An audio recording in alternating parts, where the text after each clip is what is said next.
I'm Leslie B, justice seeker, story keeper, and we're still watching, waiting for justice. Hey everybody, happy Friday. I wasn't sure if I was going to go live or not, and I thought, well, I'm going to watch and catch up because I think we really only hit like a couple of days, not even all of them, last night, and I just find this trial unbelievable. So, thought I would show y'all a clip of how the day ended.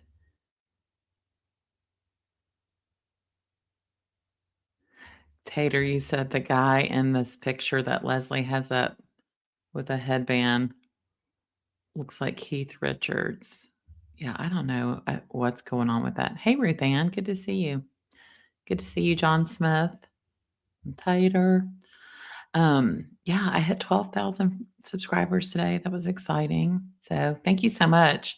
It's been, a slow go, right? I was pushing to get to 10 by the end of last year, and I did that. And then just some things kind of hindered it.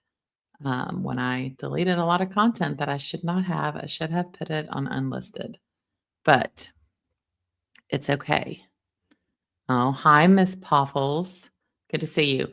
So I know people will be coming in, but I want to show y'all this, how today ended. And I know like we're going to go back to day 3, but this is how today ended. It's just like 3 minutes, but this George, he is showing his true colors. George Pino. Not hear anything. I'm sorry, do you have something you want to say to me? Why are you staring at me? Excuse me. I'm staring up there. I don't want to say anything. Excuse me. Ladies and gentlemen, we're not going to do what. Have you ever in your life seen a defendant start yelling at the prosecutor?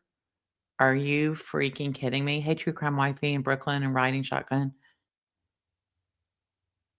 His attorney's like, George. But basically, she had just said she thought she could hear the defendant talking while she was on redirect of a witness. I'm sorry, do you have something you want to say to me? Why are you staring at me? Excuse me. I'm staring up there. I don't want to say anything. Excuse me. Ladies and gentlemen. That right there tells me about everything I need to know with him. I was gonna, well, let's see what she says. We're not going to do this. Okay? I'm going to remind everyone, including not only people in the audience, but also specifically the parties, the attorneys as professionals, and Mr. Pino. We won't have this. No conversations back and forth. And I'll remind counsel again to please make sure it's understood. I do agree. Anne says, I'm sorry, the prosecutor is wrong. She's unprofessional as a prosecutor. I want the trial to show the evidence and justice for the families on her career. I agree. I mean, she did seem to start it saying, do you have a problem with me? I agree. I mean, I can tell she's very passionate about this case, but he should have known better than to just jump in there, in my opinion. But so should she. I mean, I agree it was bad on her part. But the jury was out of the courtroom. To me, why are you staring at me? Excuse me. I'm staring up there. I don't want to say anything. Excuse me. Ladies and gentlemen, we're not going to do this. Okay? Judge, okay. I'm going to remind everyone, including not only people in the audience, but also specifically the parties, the attorneys as professionals, and Mr. Pino. We won't have this. No conversations back and forth. And I'll remind counsel again to please make sure it's understood by Mr. Pino, because I'm not going to speak to Mr. Pino directly unless, of course, counsel has no issue with that. But I did not hear anything, but This judge, she's something. So I'm going to show y'all like what had happened just before that. I'll turn on. No, it's not even, doesn't have closed captioning yet because the day just ended. proceedings soon. All right.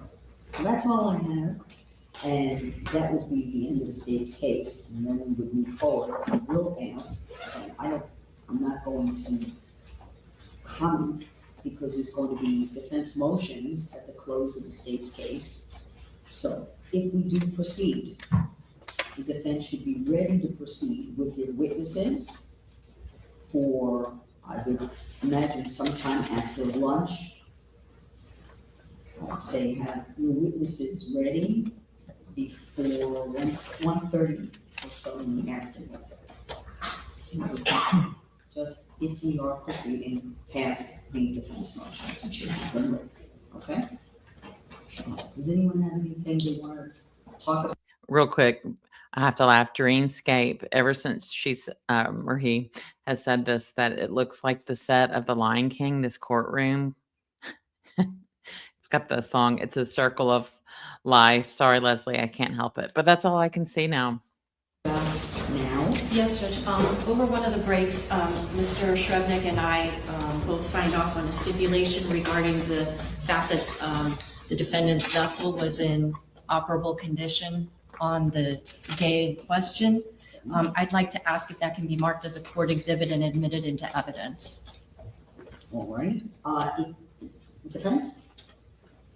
Yes. Okay. I signed, yes. Okay, so I'm gonna go ahead and take it as a court exhibit. The parties have stipulated, but then what I will do is, at the point in time that you ask me to publish that to the jury, I would publish it as a court exhibit. I would read them the instruction on stipulations, and then, I would read that to them. Okay. That would be I'll court. I'll leave it to you, though, to notify me Yes. at what point you would like me to provide that information to the jury. Excellent. That would be court exhibit 1. Court exhibit 1, next. I am told that during my, I believe, redirect with Lieutenant Thompson, I could hear sound behind me, but I was focused on what I was doing. I am told that the defendant may have been muttering something along the lines of, it happens, it happens, it happens. I notice, from being over on that side when I need to view the angle of the monitor screen, he's in very, very close proximity to the jurors. And I hope maybe somebody misunderstood what was taking place, but I did hear noise behind me. And so I just hope that the defendant is not doing something along those lines. I had made some adjustments to the seating arrangements of everyone, and I did not hear anything. I'm sorry, do you have something you want to say to me? Why are At you all. staring at me? Excuse me. I'm staring up there. I don't want to say anything. Excuse me, ladies and gentlemen, we're not going to do this. Okay? I'm going to remind everyone, including not only people in the audience, but also specifically the parties, the attorneys as professionals, and Mr. Pino. We won't have this. No conversations back and forth. And I'll remind counsel again to please, make sure it's understood by Mr. Pino, because I'm not going to speak to Mr. Pino directly unless, of course, counsel has no issue with that. But I did not hear anything, but I'm reminding everyone. Probably because she's really old. Sorry. I don't really like her. But I'm going to go back to, this is a witness that came on the crash. We just kind of started with the end of today, but I think it's important. So this is the guy who came up on the crash. So what we would say, Good Samaritan, hey, late girl, good to see you. Susan, here for today. Yeah, the day ended with the prosecutor and George Pino basically exchanging words. So I want to change over to this witness. This is like 17-minute condensed testimony, but it's interesting what he shares. She looks more like a Karen. Yeah, she looks definitely like someone who lives and breathes her job, which I would imagine as a prosecutor you would have to do. But thank you all for being here. Did there come a time when you and Mr. Gassenheimer go out on his boat into and past a part of the waterway called Angelfish Creek? Yes. Do you remember about what time of the day it was? It was dusk. It was not dark. Okay. What had you been doing earlier in that day? We were touring Ocean Reef, the Gassenheimers, and another couple. Who's we? So it was James Gassenheimer's wife, me and my wife, and another couple. Okay. Where were you guys going to be heading to as you leave Ocean Reef at dusk that day? Where were you thinking you were going to go? We were taking James's boat back to Coconut Grove. Okay. As you leave past Angelfish Creek and make the turn to go north, like up toward Coconut Grove area, can you tell the jurors what is it that you see? We saw a collection of boats and something strange that was white coming out of the water. Okay. Did you later get a chance to see what in fact that white thing coming out of the water was? Yes. What was it? It was a capsized boat. The record I'm showing counsel states 1K for identification. I'm showing you 1K for identification. This is appeared to be photographs of that same capsized boat that you saw only in the daylight. Yes. At this time, I'm states 1K for identification and evidence. No good. Without objection. State Exhibit 1K for using mark identification will become State Exhibit number 18.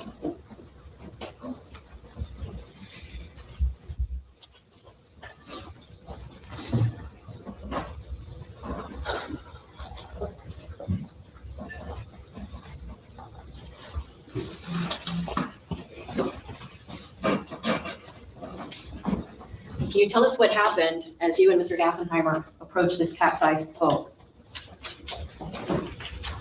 There was a lot of yelling to slow down, that there was a missing 17-year-old girl. And as we slowed down, we began to drift north.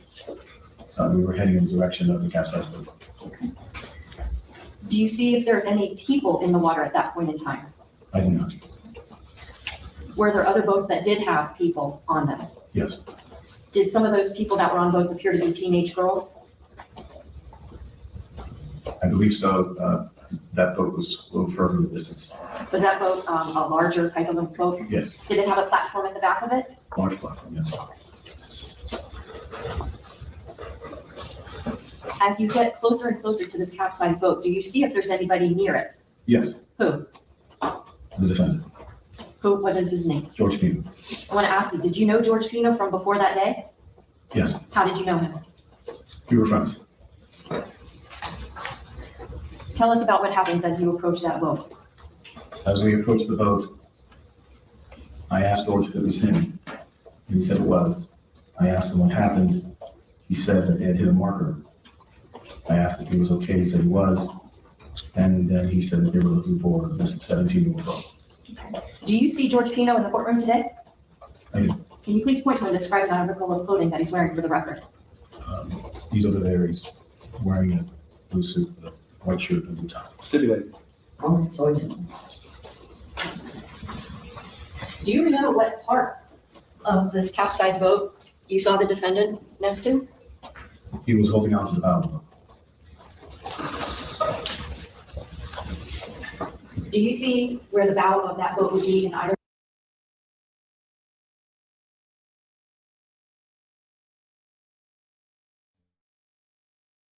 It's a shame in Miami, all this money, but I'm sure the county was broke like all these cities, but you can't get a better courtroom and better audio. It's terrible. So for those of you listening, I do have closed captioning on the screen because it's hard to hear. And welcome in everybody, Little Miss Red Velvet and Marianne, and just everybody that's here. Thank you so much. And you said Susan Womack watched a trial in this courtroom years ago. Christopher Sutton. It was awful. Are these photographs, which is in State's Exhibit number 18? Yes, Where? here and here. Okay. Using his pen, would you be able to circle the location on these two photographs of where you saw George Pino in relation to his capsized vessel? Here. Okay. This, you can be on the other side. Okay. Can you just draw kind of an arrow to like the location, which is right other side? Oh, right here. Yeah.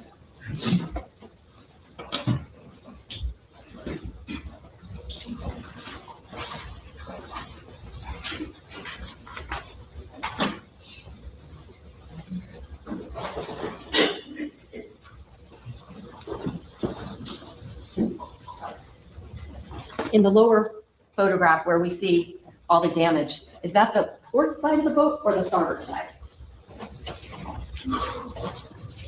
That would be, I know it's tricky because it's upside down. yeah, that would be the starboard side. Okay. And so you saw him on the port side, front of the boat? Is that yes? Yes. Okay, that's okay.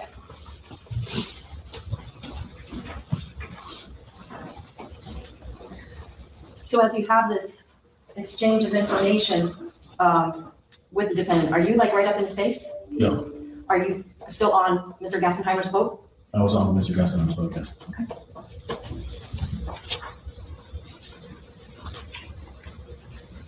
Now, when you see the defendant holding on to the front left side or the port bow of that vessel, let me ask you something. How long had you known George Pino when you come upon him at that time? Prior to that incident, Yes. I would say approximately 15 years. Did you consider yourself good friends with George Pino? Consider ourselves friends, yes. Okay. When you see him and he's holding on to that boat, can you describe how he looks? He looked dazed, in a state of shock. Now, as people are calling out saying that there's a 17-year-old missing, do you say anything to the defendant? I told him to look under the boat. How did you say that to him? I think True Crime Wifey made a great point that George was clinging on the boat and that other girl was like rescuing people. I will say though, he was knocked out, right? And I don't know that these girls were. I imagine hitting that water going with the boat going 47 miles an hour. I can't imagine. Or I'm sure just that sudden stopping, hitting the channel marker. They all probably had concussions.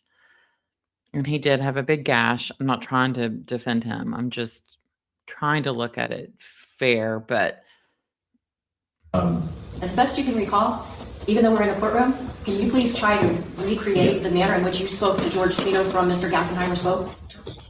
So I was standing towards the bow of Mr. Gaston's boat. And as I looked around, the water looked fairly clear, might have been 6 feet deep. At that moment, it dawned on me she probably was not in the area because she would have been found by that point. So she must be under the boat. And so I told George to go look under the boat. He didn't respond initially. And then Hold on, let me ask you something. Did you say to George Pino, go look under the boat? Yes. No. Did you say it this way? Go look under the boat? Oh, no, no. How did you say, go look under the boat? I yelled at him to go look under the boat. You can turn away from the microphone. Can you yell for us the way you yelled to George Pino that day? Yes. I said, George, go look under the boat. What was his response? He froze. Okay. What did you do at that point? And then I yelled a second time. Can you yell for us now in this courtroom, the way you yelled at the defendant to look under the boat? And then I yelled more loudly, George, go look under the boat. If not, I. What happened at that point in time? okay, so George is hanging on the boat. True Crime Wifey said you doubt he was knocked out. Yeah, that girl, the young lady that testified yesterday, I don't remember her name, but she said he was out and she thought he was gone, like forever. But I don't know. I'm sure it was so chaotic. And then this guy comes over and he's like, George, go look under the boat, because they're thinking that's for Lucia. She probably trapped under the boat. And he just is hanging on, not doing anything. So he's screaming again at him. At that point, he said, okay, and then he took a breath and went underwater.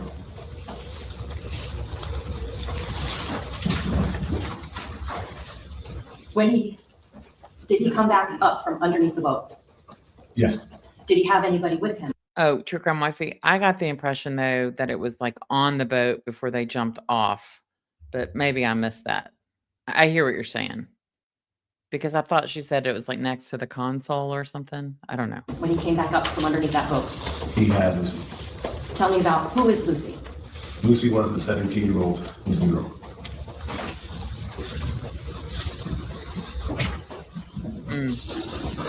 Look at him. He's looking over there at Lucy's parents.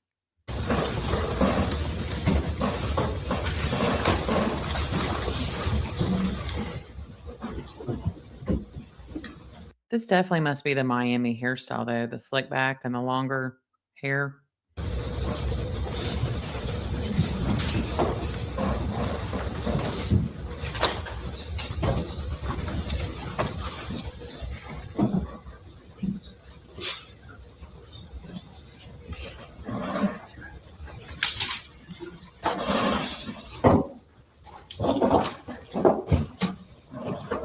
I'm showing you State's Exhibit 1.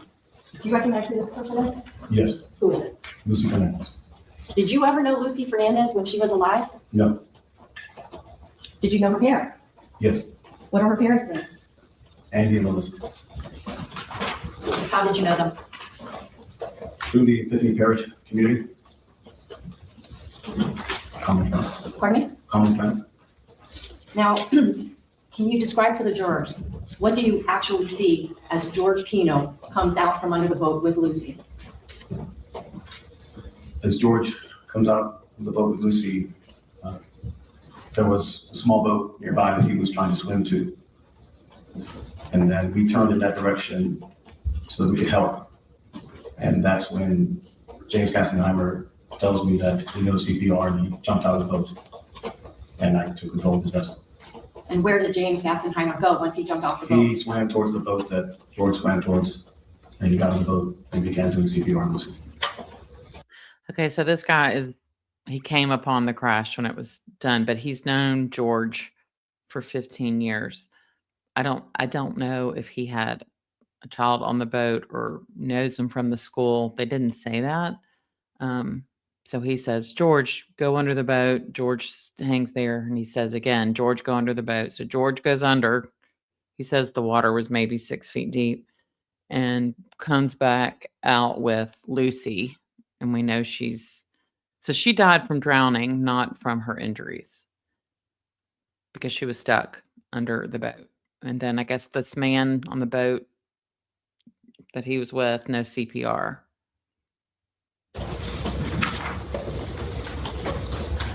Did you see any helicopters over this area during this time?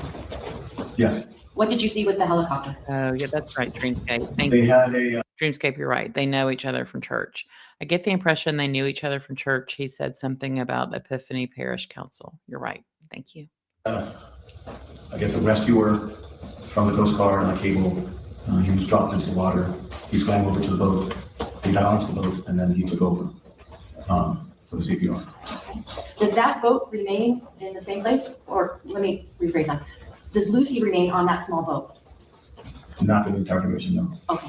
At some point, is she transferred to another boat? Yes, Okay. And did you see that boat leave? yes, Did you follow that boat? no. What did you and Mr. Gassenheimer do once Lucy had been transferred and was escorted away from that location? We heard a cry for help that there were 2 girls that needed attention. Did Mr. Gassenheimer come back onto the boat? Yes, Who actually piloted that vessel in the direction of where allegedly there was more help that was needed? James Gaston. Where were these, like in what direction do you head toward upon hearing that there were additional people that needed help? South. Were they further south of Mr. Pino's overturn that day, Oh, shoot. We were told, that location? we heard a cry for help. Medical care? No. Did you recognize anybody that's on that boat? Yes, Who is it that you see on that boat that You know who else had hair like this? It just hit me. Charlie Adelson. Don't you ever wonder if he knew any of these people? You recognize? I see Val Monterey. Yes, Lake Girl, exactly. Lake Girl says, so possibly Lucy could have survived if George acted faster. I thought she died from injuries. Oh boy. She died from drowning. Greetings, Gayla from Hot Sacramento. True Crime Wifey. I don't know the time frame, and they might be putting that together here, but I don't know. And I see Necessity. How did you know who those two people were? Hey, Peachy King. Because I know the parents, and whenever we get together, we meet the daughters. We meet their daughters. Do you make inquiry about whether anybody else is missing? Yes. And was anybody else missing based on what you were getting told? I asked where the rest of the girls were, if they were all accounted for. They said yes. I asked if anybody was injured. They said yes. There were 2 girls unconscious on the platform. Did you learn who those 2 girls were? I did. Who? One girl was Kathy Quigg, and one girl was Mia. I didn't know her at the time. Mia, I think the last name is Rodriguez. I'm not sure. Did you know Kathy Quigg? Yes. Can you tell the jurors, how did you know who she was? Kathy is the daughter of Rudy Quigg. And who was Rudy Quigg to you? He's a friend. At that point, are you able to make a call to Rudy? Yes. What do you tell him? I told them that there was a voting incident and that his daughter was unconscious on the platform. At some point, does a police boat make its way to that large boat with the big platform? Yes.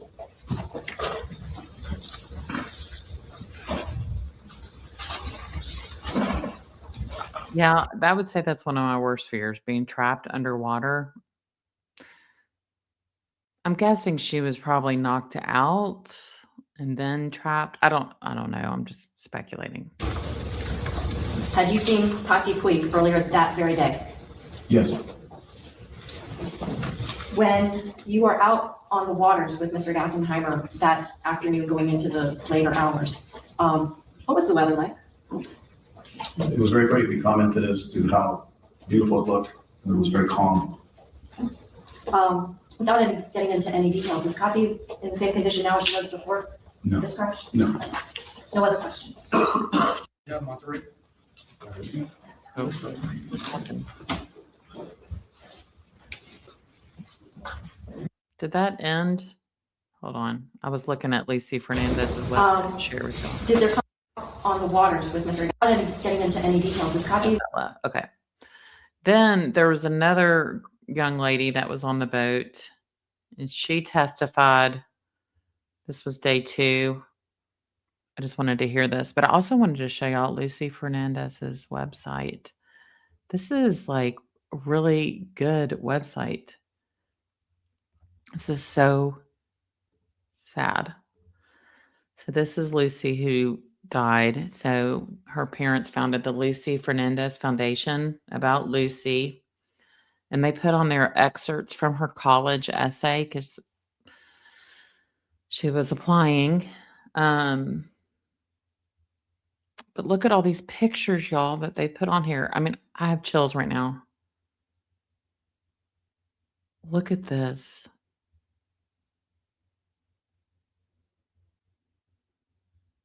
Lula Bird. They must have called her that. Lulu. Oh, look at the one of her dad hugging her, kissing her.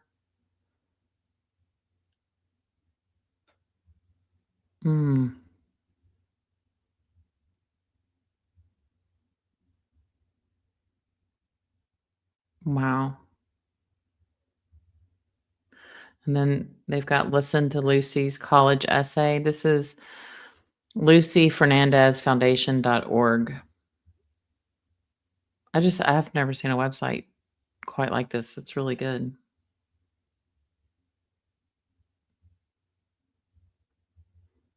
It's got Bible verses, the family. They take pictures when they see rainbows. Whew.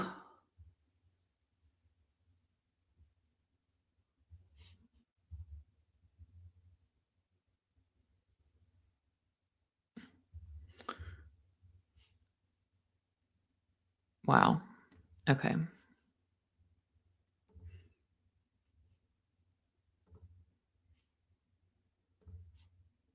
That's true. Dreamscape says there's evidence that she had fiberglass embedded in her head. I'm guessing she was knocked out. Yeah.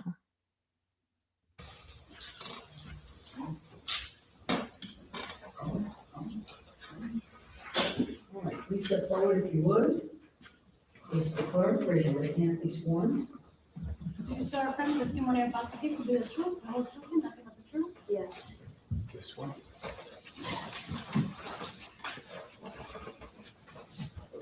All right, thank you. Please have a seat. I ask you to keep your voice maybe a little louder than you normally would, because as you're looking at the jury, it's actually away from the microphone, so it's a little awkward to keep your voice up, okay? Okay. Thank you. May I proceed, Judge? Yes, sir. Good afternoon. Can you please introduce yourself to the members of our jury? Hi, I'm Catalina Monterey. And Ms. Monterey, do you have a nickname that your friends call you by? Gato. Okay. And thank you for using the microphone. Have you ever testified in court before? No. Are you a little bit nervous?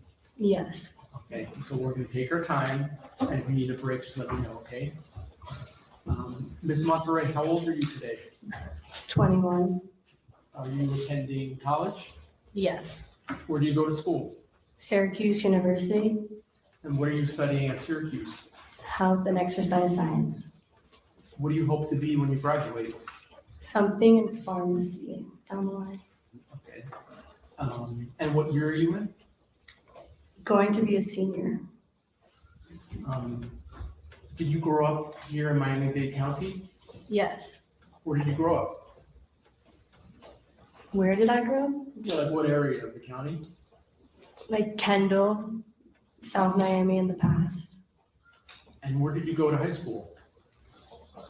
Westminster Christian School. Now, we're here to talk about a crash that occurred the Labor Day weekend of 2022. Do you remember that weekend? Yes.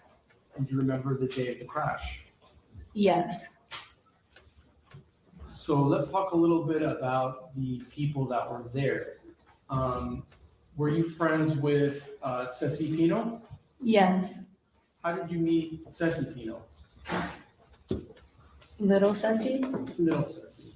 We went to Epiphany together.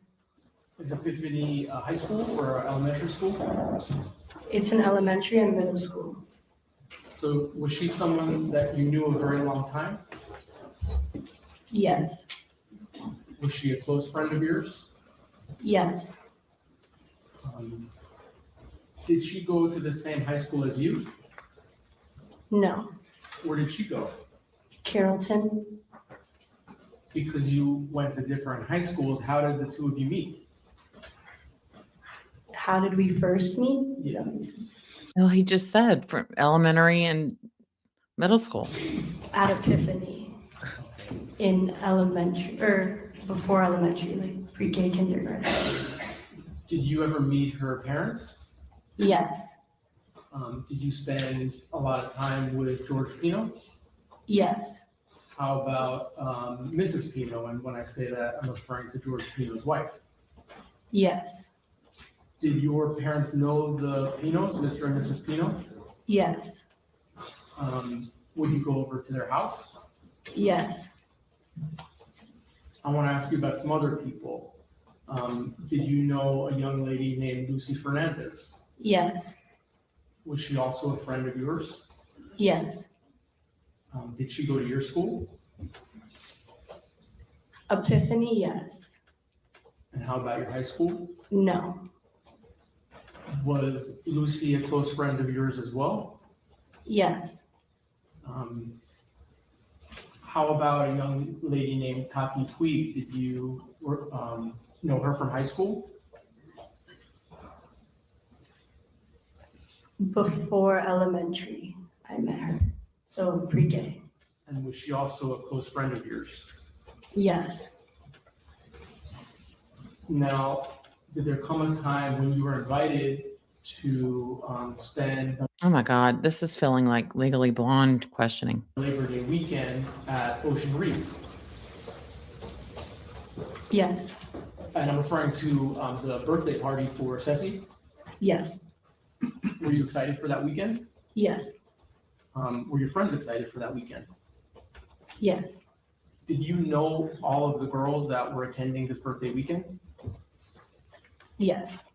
Would you say you were like one friend group, that you all knew each other, spent time together, called each other on the phones? Some of us were closer to certain people than others. So who did you go with to Ocean Reef? Were you in a car? Yes. And who did you go with? Who was in the car? Yes. Gati, Little Ceci, Coco, Lucy, and I. Did you pack up the trunk with all of your stuff for the weekend? I think so. Okay. And who was the driver of the car? Gati. So when you got to Ocean Reef, did you all have like a house that you were all staying at? Yes. Did you have your own room, or were you sharing a room with other girls? I was sharing a room. How many beds were in the room?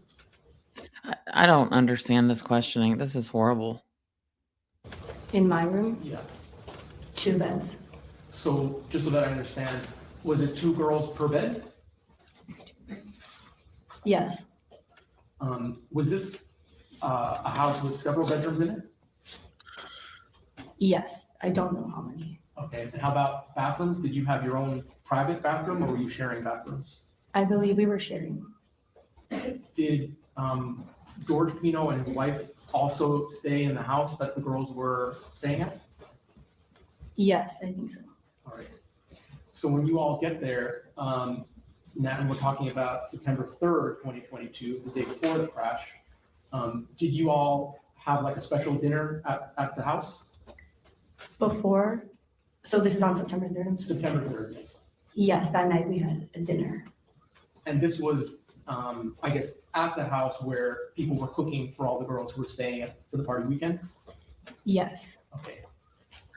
So here for today, I asked, what's the point of this line of questions? Anyone know? I don't know, but I think I have heard before a couple things. One, it's just because witnesses can be nervous, so you just try to get them like to kind of calm down before you really like get into the line of questioning.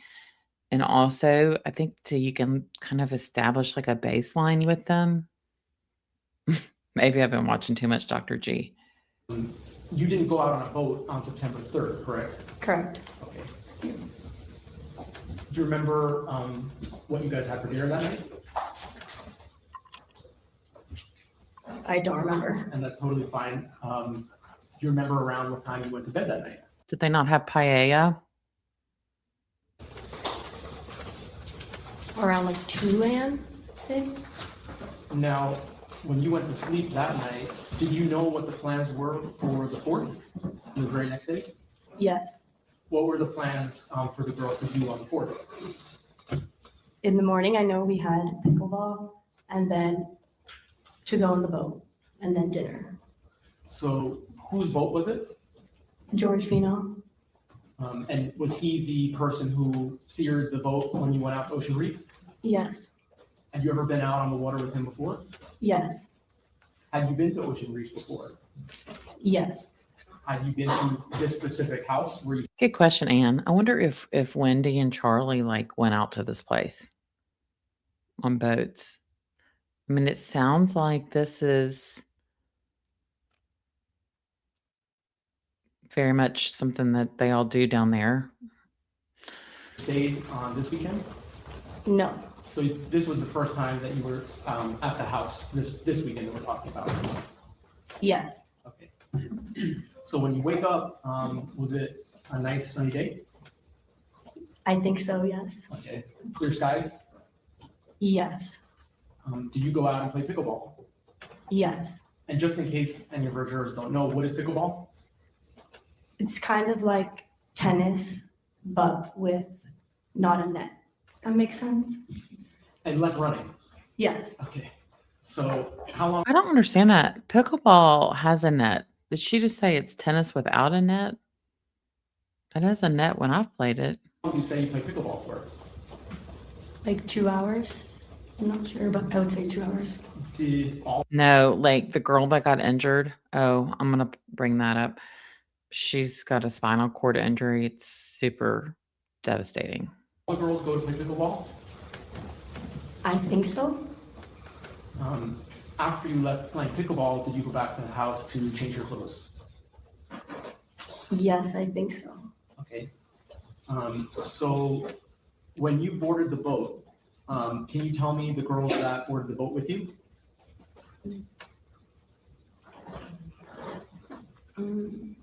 I don't remember boarding the boat. I don't remember who I was with when I boarded the boat. Judge, may I approach the witness? Sure. Just to help you out, Ms. Monterey, this is already in evidence. This is case 8. Can you take a look at this list and can you let me know, are these all of the people that were on the boat with you on your way to the sandbar? Yes, And do you see your name sort of towards the bottom? yes. Was anyone other than the people on this list on the boat, or were these everyone? Take your time. I believe this. Okay, Judge, may I publish this again? Sure.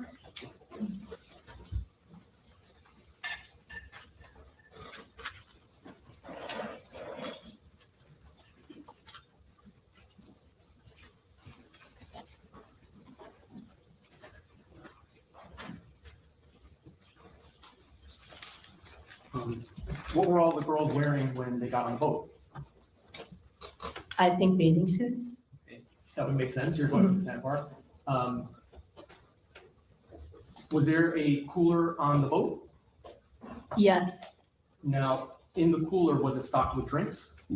yes, Was there some alcoholic drinks? yes, Was there like alcoholic seltzers? I guess one type would be Truly. yes, Was there any beer? yes. And how long would you say the trip was to the sandbar?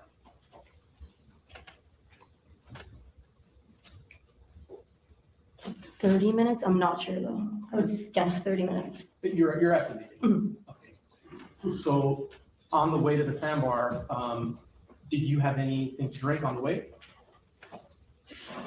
I don't remember. Okay. Now, when you get to the sandbar, can you describe sort of what you see? Were there other boats there?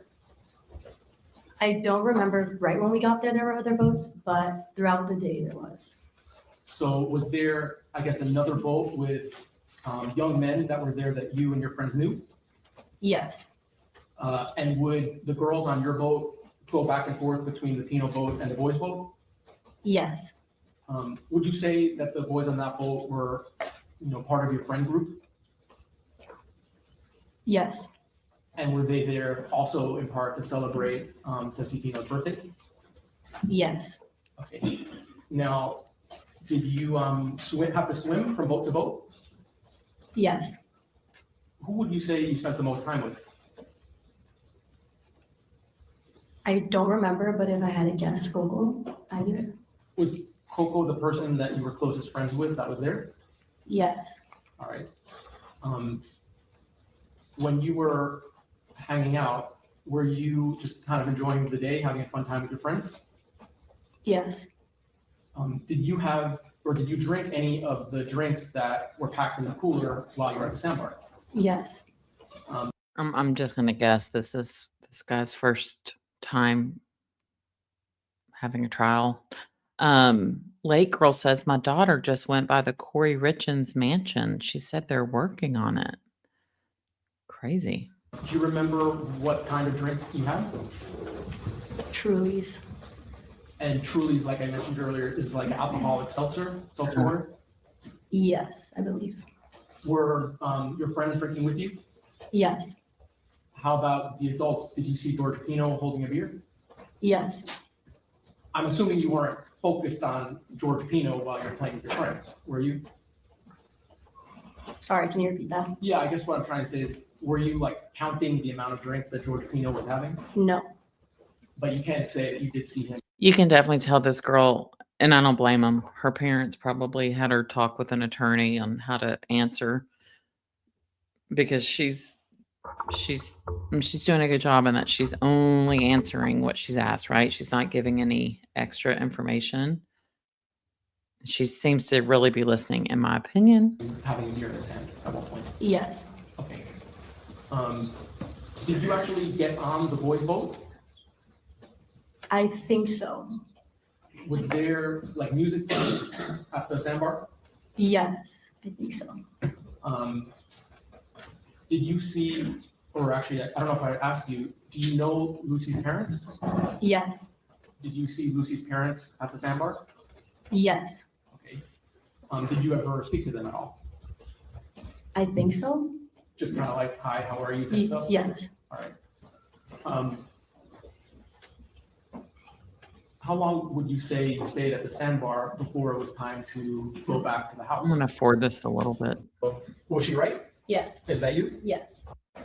Our courtroom and see if you see George Pino, the person that was he like standing upright the way I am now, more or less? Yes. Was he communicating? I don't remember. And by communicating, I just mean like able to speak with you girls. Yes. Did you like go over to him and have a full conversation with him?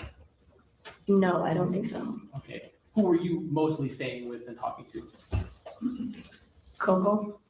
And if I'm not incorrect, were you sort of like in the middle of the boat on sort of like a sunning area? Yes. And Coco was sitting next to you? Yes. Okay. Were you able to call 911 from your cell phone? No. Was that because it was in the bottom of the ocean? Correct. Were you able to eventually borrow someone else's cell phone to call your parents? Yes. And were you able to get in touch with your parents while on the Good Samaritan boat? Yes. Did you tell them that you had been involved in a crash? Yes. At some point, does a police boat come up to the Good Samaritan boat? Yes. Did the police officer go onto the Good Samaritan boat and try to help Kati and Mia? I think so.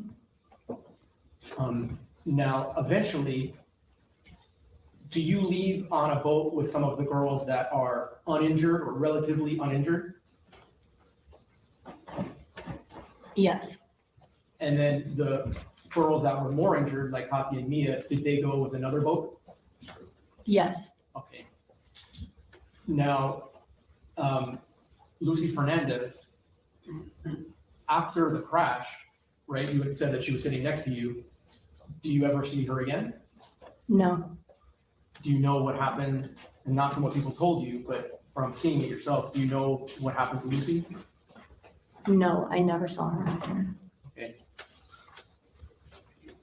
When you board the police boat with some of the girls that are less injured, do you go to like a ranger station or something like that? Yes. And when I say ranger station, I mean like there's picnic benches and bathrooms, things like that. Yes. When you get there, is there like fire rescue or people that are checking out all the girls to make sure that they're okay? Medically assessed, I guess I could say. Yes. And so you were attended to by like medical personnel before going home that night? Yes. Okay. Before going home, are you brought to a place called Black Point Marina or like a more official station? Yes. And how do you get there? To Black Point? Yeah. On a boat? All right. And are you still with the girls that are less injured or relatively uninjured? Yes. Is George Pino with you all on that boat? Yes. And then when you get to Black Point Marina, do your parents come and get you from there? Yes. And then you go home and you sleep in your own bed that night? Yes. Can you imagine having these girls' text messages that were going back and forth on everything? Okay. Hey, Beach Bum. Hey, Florida Gulf Coast. Hello, everyone. At some point, does someone official wearing a police uniform? All right, I'm going to get to Ms. the Monterey, does that refresh your recollection that you previously said that you did not see Mr. Pino on the boat after the accident? Yes, but what if I remembered? That's fine. Oh, Perfectly okay. fine. So that's your testimony today? Yes, but I remembered that I did. Okay.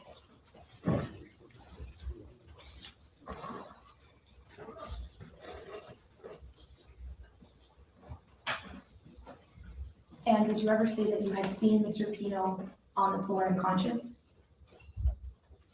I don't remember. You've known little Ceci since elementary school, right? Yes, or younger. That's when you first met little Ceci. Yes. Do you remember how old the two of you were when you first met? You can recall? Like 4 years old? And you maintained a friendship with little Ceci throughout the years, right? Yes. And to this day, do you still consider little Ceci a good friend? Yes. Is it safe to say that you and little Ceci grew up together? Yes. And you also know Mr. and Mrs. Pino, right? Yes. You've known them since you were a little girl. Yes. And have your parents met Mr. and Mrs. Pino before? Yes. You have visited their home in the past? Yes. Before September 4th of 2022, before that date, you had been on a boat before, right? Yes. That was not your first time on a boat. Correct. In fact, you had been on Mr. Pino's boat before. Yes. You would say you've been on his boat around 20 to 30 times in the past. Correct. And you were also on Mr. Pino's boat on September 4th of 2022, correct? Yes. Beach Bum says, I had a call from my buddy, an attorney in Miami, asking if I was watching this. So tell us what your attorney friend thinks from their perspective. I mean, what does he think is going to happen? How does he think the trial's going? And most of these, I don't find any point in this witness.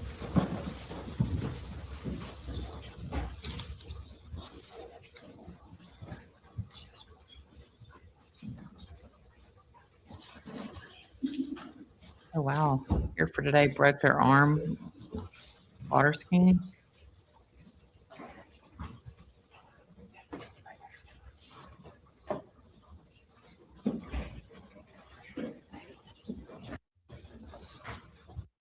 So primarily, Oh, who's this? thank you.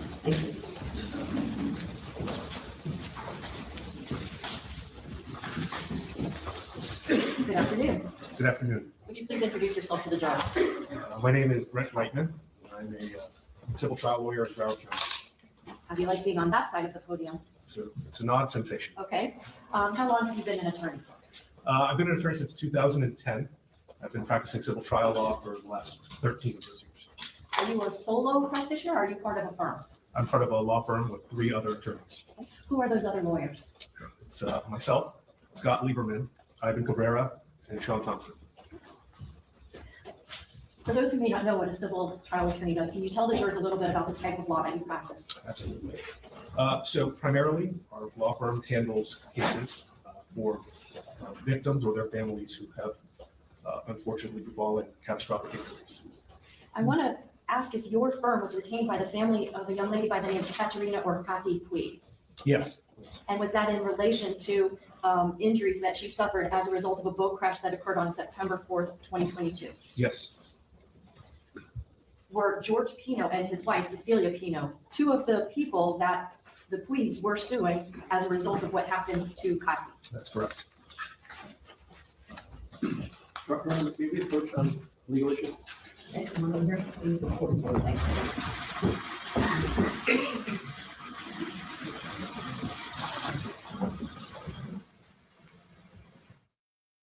By an attorney by the name of Andrew Mescalotto.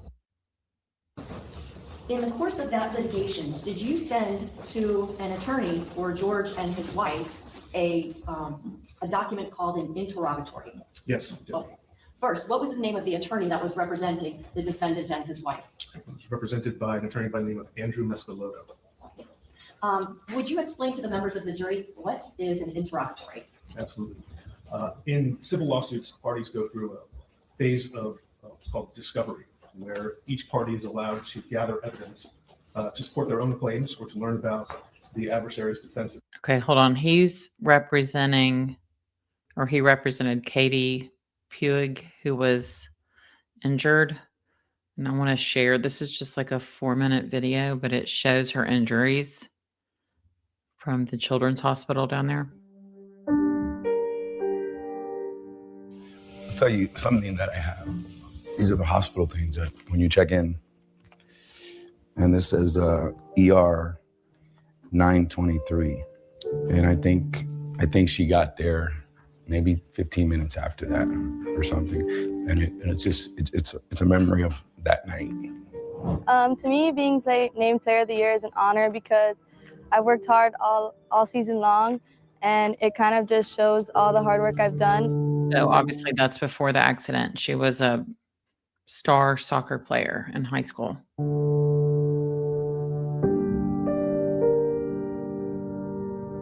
I had gotten a phone call actually from Amanda, and she called me to let me know that there had been a boating accident and that Gati was in the boat. As we're going down there, they're telling us we don't know what's wrong with her. Then we hear life flight, and then your mind just switches to, is she alive? And I think that's when it just became a really, really bad dream. A holiday boat ride ended in tragedy Sunday evening. According to an FWC report, a 29-foot boat was heading to Ocean Reef in Key Largo when it crashed into a channel marker. Family members of Gati Puig tell CBS 4 News she is still in the ICU at Nicholas Children's Hospital, and they're asking for prayers. Katerina had a very bad brain injury, and it wasn't clear that she would survive. She was taken to the operating room for an emergency operation to take the pressure off the brain and remove a blood clot that had formed outside the brain as a result of the injury to the head. Fostering that recovery is the focus of the surgery by taking the pressure off the damaged brain, leaving the skull off, and then protecting the brain from further swelling using medical treatments in the intensive care unit. And I see Gati with half her head shaven, and I'm like, I just lose it. I start bawling everywhere, and I'm like, be strong, Gati. I just keep telling her to be strong. You want to, switch positions at that point. You want to, why her? Why can't it be me? She still has a life ahead of her. So after a severe traumatic injury to the brain, like Katerina's, we look for very subtle signs that help guide our prognostication, our ability to share with the family what we see and how we see it. And these small incremental signs provide hope. And Katerina showed those small signs of progress early.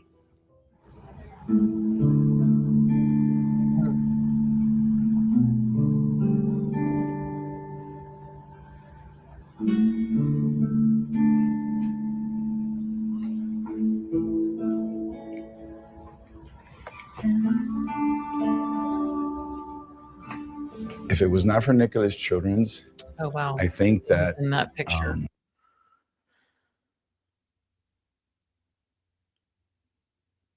I don't recognize those girls, but wow. So she did get 16 million from Mrs. Pino, and then Mr. Pino's amount is undisclosed because it's in a trust to pay for all her health care expenses for life. her journey would have been a lot different. She has so much resilience and so much, and that's Oh my God. that's something that I'm very proud of, and her brother and sister and her mama. Okay. I know we give her a lot, but I always say at the end of the day, she gives us a lot more than we give her. And she's my baby. What do you want to tell the care teams at Nicholas Children's? Thank you for saving my life and never give up on me. What is next for you? Go to God and help people like me. God is strong.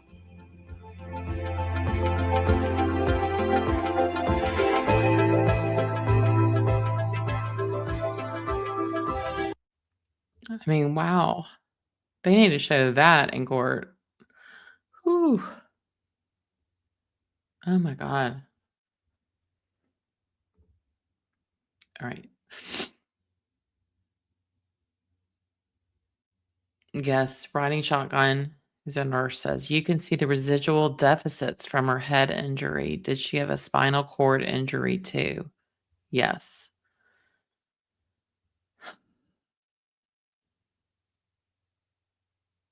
She did. One of the tools that are available is sending an interrogatory, which is a written question.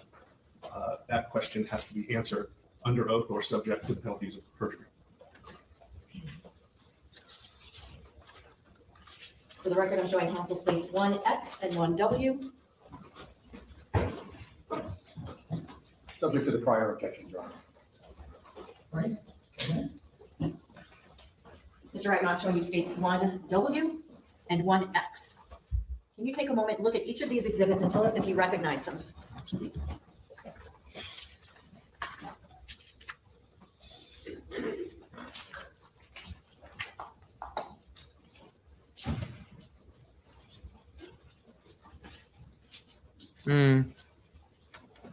Dreamscape says, I just remember that girl that we didn't know why she was testifying. She testified that she changed seats with Lucy. The girl was nervous in boats and wanted to sit in the middle seat.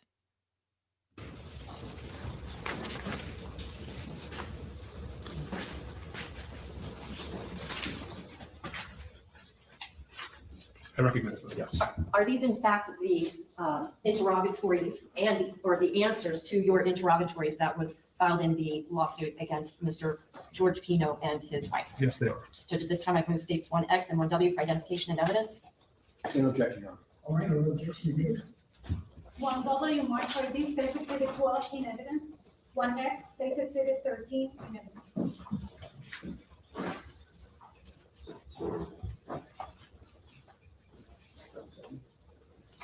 Yeah, but Mr. Wright, I'm showing you states exhibit number 12. Whose answers are those for the interrogatories? This one is the answers of George I. Pino. All right. Now, I want to ask you, on the last page of that document, is there a place for the defendant to sign his name? Yes. Above the part where he signs his name, is there something known as a jurat? Yes. Can you explain what is a jurat? The jurat is where the oath of the declarant comes in. Florida rules allow you to either affirm under oath or to make a declaration under the penalties of perjury, which is what this one appears to be under 28 USCA 1746. Could you actually read to the members of the juror what it was that the defendant signed off as far as the truthfulness of his answers? Sure. According to this jurat, it says pursuant to 28 USCA 1746. Which is the statute I just referenced, I declare under the penalty of perjury, under the laws of the United States of America, that the foregoing interrogatories are true and correct to the best of my knowledge. And what was the date that he signed that document? This is dated October 19th of 2023. Now, the boat crash that was the subject of this litigation, that was on what date? September 4th, 2022. So this is more than a year after the boat crash, correct? 13 and a half months. Correct. Now, let's go over a couple of the questions that were asked and the answers. I want to direct your attention to question number 5. What was the question that you were seeking an answer to in interrogatory paragraph number 5? The question on number 5 is describe in detail how the incident described in the complaint happened, including all actions taken by you to prevent the incident. What was Mr. Pino's answer under oath and penalty of perjury? Was pursuant to Florida Rule of Civil Procedure 1.340 subsection C. Mr. Pino refers to his statements on body cam to FWC investigator Thompson. What question did you ask in paragraph number 6 of this document? Would you want me to explain what that 1.340C is? Sure. Oh, sure. 1.340C is a provision of the interrogatory rule that allows that instead of answering a question, if the other party has information that is equally accessible to them, you can refer them to whatever that item is as the answer to the question. I practice criminal law, so correct me if I'm wrong, but does that basically allow a person in answering an interrogatory to say, hey, what I said that time, that's my answer? Yes, that's Okay. exactly what it is. So let's talk now about question number 6. What was that question that you were seeking an answer to? Question number 6 is describe in detail each act or omission on the part of any party to this lawsuit that you contend constituted negligence that was a contributing legal cause of the incident in question. Did Mr. Pino provide, under penalties of perjury, an answer to that question? Yes. What was the answer that he provided? The answer was the wake of the unidentified vessel headed northbound was a contributing legal cause of the incident in question. That's right. I've been hearing that George Pino lied that there was another boat and they found out there wasn't. And so she's proving perjury right now. I want to direct your attention to paragraph number 17. What was the question you were seeking an answer to in that paragraph? Question 17 is, did you consume any alcoholic beverages or take any drugs or medications within 12 hours before the time of the incident described in the complaint? If so, state the type and amount of alcoholic beverages, drugs, or medication which were consumed, and when and where you consumed them. What was Mr. Pino's answer? As disclosed to the FWC on the date of accident, Mr. Pino consumed 2 beers in the 12 hours before the incident described in the complaint. Mr. Pino took no medications or drugs within the 12 hours before the incident described in the complaint. Did you also ask a question of Mr. Pino, the defendant, in paragraph 18? Yes. What was that question? That is, did any mechanical defect in the vessel which you were riding at the time of the incident described in the complaint contribute to the incident? If so, describe the nature of the defect and how it contributed to the incident. And what was Mr. Pino's answer under penalties of perjury? No mechanical defects were known to Mr. Pino prior to the voyage. Unknown at this time whether a mechanical issue with the vessel contributed to the accident. The defendants have been unable to inspect the vessel as it remains under seizure with the FWC. Ultimately, were the civil proceedings involving the defendant George Pino and his wife resolved? Yes. They're no longer active, is that fair to say? Yes. No other questions, Your Honor. No question, Judge. Your Honor, can we reserve a further hearsay objection as well as to the interrogatory of? Yes. Objection, Judge, speaking of objections. Whatever was reserved previously, those objections have been preserved. Okay, very well. Thank you. I'm sure the defense fought hard to not have much about Katie's situation in the trial. Y'all remember Lori Vallow's trial in Arizona for Charles Vallow? They didn't tell them that she had been already convicted in killing the others in Idaho. But that happens a lot in these trials.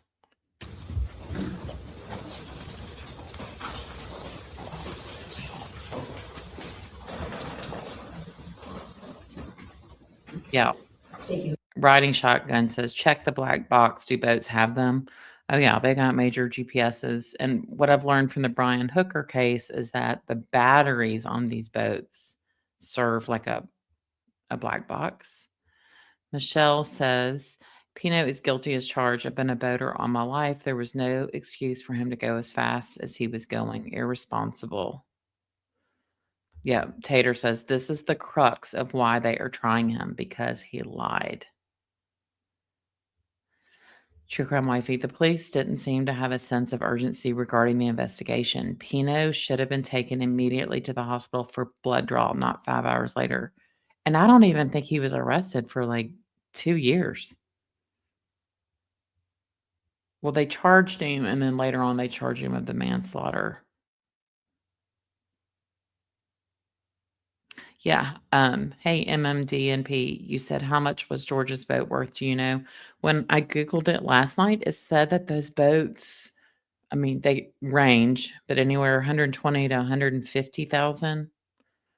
But his defense attorney said he only got the one with 600 miles an hour, 600 horsepower, not the 700 horsepower engines. Yes, Judge, the state calls Araceli Alvarez.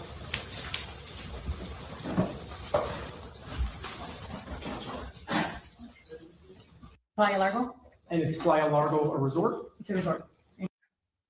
Oh, I think she's the event planner. Are you an event planner? I am. How long have you been an event planner for? Since 2022. So before being an event planner at Playa Largo, were you an event planner at Ocean Reef Club? I was. How long were you employed at Ocean Reef Club in general? In general, off and on since 2006. Okay. And so were you working there Okay, full-time? we know it was an expensive party. Okay, I'm going to go to day 3 now. This is, I think, a detective. Call Detective John Dalton, please.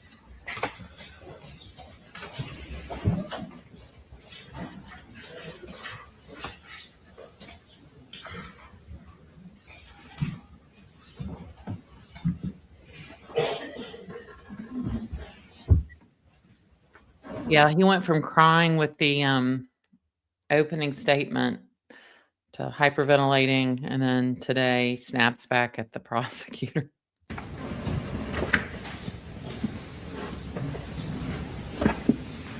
Please step forward, face the clerk, raise your right hand this time. You solemnly swear upon the testimony you're about to give will be the truth, the whole truth, and nothing but the truth. I do. And you have six Sweet.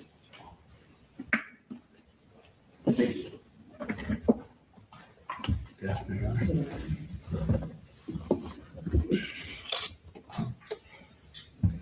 Hello there. How you doing? Could you please introduce yourself to our jury? How you doing? My name is Detective John Dalton. Where do you work? I work for the Miami-Dade Sheriff's Office in the Traffic Homicide Unit. How long have you been with Miami-Dade, well, initially Police Department and now Sheriff's Office? Working on my 31st year. Could you explain to the jurors what was your initial assignment within that agency? Initially, when I started, I was on road patrol. About how long were you a road patrol officer? Approximately 4 years. After that, did you want to switch gears and do a different type of police work? Yes, ma'am. I went into investigations. Okay, so George Pino was initially arrested and charged on November 21st, 2024, when he surrendered himself. So the accident was September 4th, 2022. Then August of 2023, so almost a whole year later, he was charged with 3 misdemeanor careless boating counts. Then October of 2024, so 2 years later, reopening the case, prosecutors dropped the misdemeanors and charged Pino with felony vessel homicide. Then a month later, on November 2024, he surrendered to authorities, was booked into jail on vessel homicide charge, and then he bonded out. And then in August of 2025, they added second-degree felony manslaughter charge.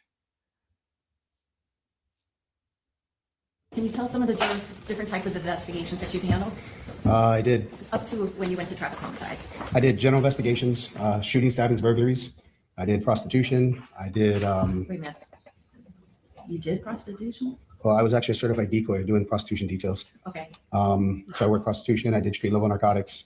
Again, shooting, stabbings, burglaries, just general investigative work.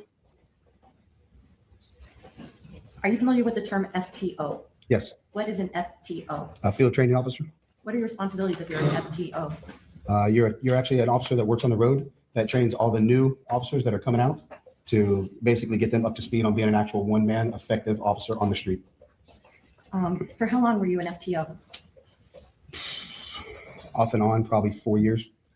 I want to ask if in 2016 you wound up going to another investigative unit within your department. Yes, I did. I went to traffic homicide How many times have you worked in the traffic homicide unit? twice. I'm on my second round. Okay. Just out of curiosity, the first time that you were in the traffic homicide unit, and for shorthand, do you all call it the THU? Yeah, THU. How long were you in the THU the first time? From 2016 to 2020. Okay. And then did you go somewhere else within your agency? Yes, I went to Marine Patrol How long did you stay in Marine Patrol? from 2020 to 2024. And then where did you go in 2024? I went back to traffic homicide. Can you tell us a little bit about the training that was required for you to become a member of the traffic homicide unit? So far, it's an ongoing training. We take training classes every year. So far, I've had just shy of 400 hours of training. It's in basic crash investigation, traffic crash reconstruction, at scene. It's so true, Michelle. You said I saw the exchange today between the prosecutor and Pino. I have no idea why they would seat Pino right next to the jury. They can hear everything he says. It's an excellent point. I'm thinking about every single trial. It seems like the jury always is on the side of the prosecutor, like where they're sitting. It is very odd, but look at this courtroom. I mean, it looks like a storage closet. Over here in the far left, if you can see my mouse, over here in the far left of the screen, those slots, there are beige patent heels, high heels in there. Kinematics, which is like what an occupant in a vehicle does during a crash, along with pedestrians' bicycles. There's several courses that we take throughout the years. Do you learn about using math calculations in order to help reconstruct the crash scene? Yes, trigonometry. Also, how about photography? We do photography. We do all of our own photographing of all of our own scenes and everything. So we take a photography class as well. Are you familiar with the term total station? Yes. Can you explain to the jurors what is total station for measurements? You probably all have seen one and don't realize what it is. You've seen the land surveyors on the side of the road have the tripod set up with the machine. So that machine is made by a company. It's several different companies. The ones we use are Nikon, and it's an actual electronic machine that measures a specific point that you look through an oracle. You place the crosshairs on a specific point, and it actually takes an exact measurement from where that tripod is to that exact point. Would that be the orange poles that people hold up? Yes, you can either shoot a pole that another detective is holding for your exact point, or you can shoot actual solid marks that you have, like a telephone poles or curbing or anything like that, something that's not going to move. Can you tell the jurors within the traffic homicide unit, if a fatal crash happens, how is it decided who's going to lead up that investigation? It rotates. It's on a rotation. It depends really on who's up, who has the actual the more cases or the least amount of cases. But for the most part, it rotates. In our traffic homicide unit, the day shift where I work, we have 4 detectives and 1 supervisor, and then afternoons has 4 detectives and 1 supervisor, and we rotate amongst us. About how many cases of fatal traffic crashes have you been the lead investigator on? Probably upwards over 200. And how many fatal traffic crashes have you assisted with? Over 800. In addition to investigating how a traffic crash happens, do you also have to perform a function called NOK notifications? Yes, ma'am. Can you explain what that is? NOK stands for next of kin notifications. That's where we, myself and then the backup detective and usually supervisor respond to the house of the victims. And then we notify them. It's probably one of the most difficult parts of our job. We notify the victim's family that one of their loved ones has passed away in a crash. It's generally a tragic event. It's not expected. I want to talk a little bit about your time with Marine Patrol. You were there for about how long? 4 years approximately. Why did you go into the Marine Patrol unit? So I did my 25 years with the police department, and then we have a thing called DROP, Deferred Retirement Program. So traffic homicide is a very grueling, very taxing unit. You are on call every other week, and it's on call long hours. You get called out any hour of the night. Sometimes I would leave the house, at 6, 7 o'clock in the afternoon. I wouldn't get back to the following day at 6 or 7 at night working one case. If there's leads on it where you're closely developing leads, you will just continue working through the case until you get to the end of it. So when I went into the DROP, I wanted to go to a unit where I could relax a little bit, thinking that Marine Patrol was going to be that unit. And boating has always been one of my things. I've owned boats since I was 13 years old. I was born and raised in Miami. I've been on boats my whole life. So I wanted to go to a unit that I really enjoyed doing the out on the I just want to ask all these people if they know the Adelsons. water. Now, as a Marine Patrol officer, were you tasked with the responsibility of investigating a fatal vessel crash? No, we do not handle fatal. Miami-Dade Sheriff's Office does not handle fatal crashes. We only handle boat crashes that are minor in nature, less than $1,000 with no injuries. Anything with injuries or fatal is going to be with FWC. Do you think that the training and experience that you had as a traffic homicide investigator was helpful to you when you would investigate vessel crashes, even if death or serious bodily injury did not result? Yes, because as a traffic homicide investigator, you have a different dynamic of looking at crashes. You definitely have a different way of looking at just even a minor crash. I think to the extent that I've gone so far as I can look at most vehicles as a damage on a vehicle and tell you exactly what happened in the crash. And it does correlate over to boats as well, even though there's a vast difference between boats and cars. It does correlate over just because it's impact damage. And impact damage is what you normally look at. Back on September 4th of 2022, were you working as a Marine Patrol officer? Yes, I was. Did you get dispatched to a location known as Cutter Bank or Cutter Bank Channel? Yes, ma'am. Was that the first time you'd ever been there? No, ma'am. I've been through Cutter Bank several times. I mean, well over 100 times in my personal and my professional career. And is that location in Miami-Dade County? Yes, it is. Can you describe for the jurors when you arrived to that scene? What were you looking at? When I arrived, there's several law enforcement vessels, as well as I believe a Coast Guard and I believe there was a fireboat from Ocean Reef was there as well. But there's several law enforcement. I do have it on 1.25 speed. This is how we have to do these trials, Little Miss Red Velvet. I'm sorry. Vessels, and they're all rafted together. Rafting together means that they're all tied together. So I was one of the last ones to arrive because I was coming from Miami Beach where I was fueling up the boat. So I arrived and I actually pulled up on the end of the chain of boats that were lined up. When you're rafting together, like one boat tied to the next, do the boats just stay stationary all by themselves? No, but obviously it's water. It's fluid. It's dynamic. Everything moves around. So I compromised. I turned it to 1.2. Just so y'all know, I generally listen to stuff at 1.75 or 2 because there's just not enough time in the day. When you raft up, everything is generally still floating, moving around. Nobody's anchored because at any time you need to pull the lines and get moving, especially in this type of situation. Were you the last in the line of vessels that were rafted up together? Yes, ma'am. I was the last boat tied up to an FWC boat. I'll never forget one night I was watching one of Carl's lives and he was like really upset at, I don't remember what channel it was. And he's like, this prosecutor's going entirely too fast. Da, da, da, da. And we're like, no, they sped it up. I think it was like at 1.5 speed. And for like minutes, he's just going off on it. And, you know, if you've ever watched Carl, you know what I'm talking about. It just made me laugh. Can you describe what the additional responsibilities are for a vessel operator that's the last of the line for that? So in general, when you're the last one, you're actually the one that's controlling the movement of the entire line, because if you don't control the movement, the boats can actually wrap around each other and become a problem, because you'll start getting, if they go backwards, engines will start getting into engines and it becomes a problem, or the bows start touching each other. So your job as the last boat in the sequence would be to keep kicking the engines in and out of gear to maintain that line as straight as you can and not allow the vessels to wrap or to get, put yourself in any type of bad situation or cause damage. On that particular night, if you're the operator of that vessel, do you stay on that vessel even if there are other vessels and other people that might need help? I was captaining the vessel. You stay on that vessel because you have to maintain control of your vessel. Now, at some point while you're there, are a number of teenage girls brought over the rafted boats onto the boat that you were captaining? Yes, ma'am. Were any of the girls that came over onto your boat seriously injured? No, ma'am. They all had minor injuries. At some point, do you disconnect from all these other vessels and take these girls somewhere else? Yes, ma'am. So as a rule, a policy for the Miami-Dade Sheriff's Office, anytime we put anybody other than law enforcement on our boat, everybody gets provided with a PFD. You all know what they are. It's the personal flotation device or a life vest. The ones we provided, the Coast Guard approved orange life vest. You see them when you go on a cruise. You see them. They're sold by pack. When you buy a new boat, they're sold by a pack. Everybody that enters onto our vessel gets provided with a PFD with a wraparound strap. So all the young ladies were brought over the boat. They were all given a PFD, and they were all advised to sit down on the console's front bench, but only seats 2, and then on the floor in the front. Where did you take the girls? To Elliott Key. Did you go very fast to get there? No, ma'am. Why not? They were in a panic-stricken moment. They were asking me, please don't drive fast. Please, please, please. Just like, please just get us there safely. That's interesting. The girls saying don't drive fast. They were in a more of a terrified panic state, asking me not to drive fast. And it was getting dark as well. In that kind of a situation, are you going to use GPS to get you to Elliott Key? So nightfall was coming on us. A GPS, when it's lit up bright, will blind you to what you're actually looking for. Generally, when you're going to run from one spot to another at nighttime, you're going to use markers, and you're going to use reflective signs on the markers called day markers.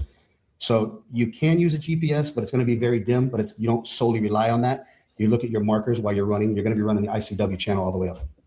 Is it ever safe to navigate solely looking at your GPS device? No. Once you bring the girls over to Elliott Key, are you involved in any further investigation of this case? No, ma'am.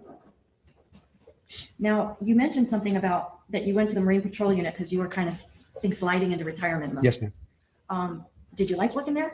In Marine Patrol? Yes. Absolutely. It's a great job. Why did you leave?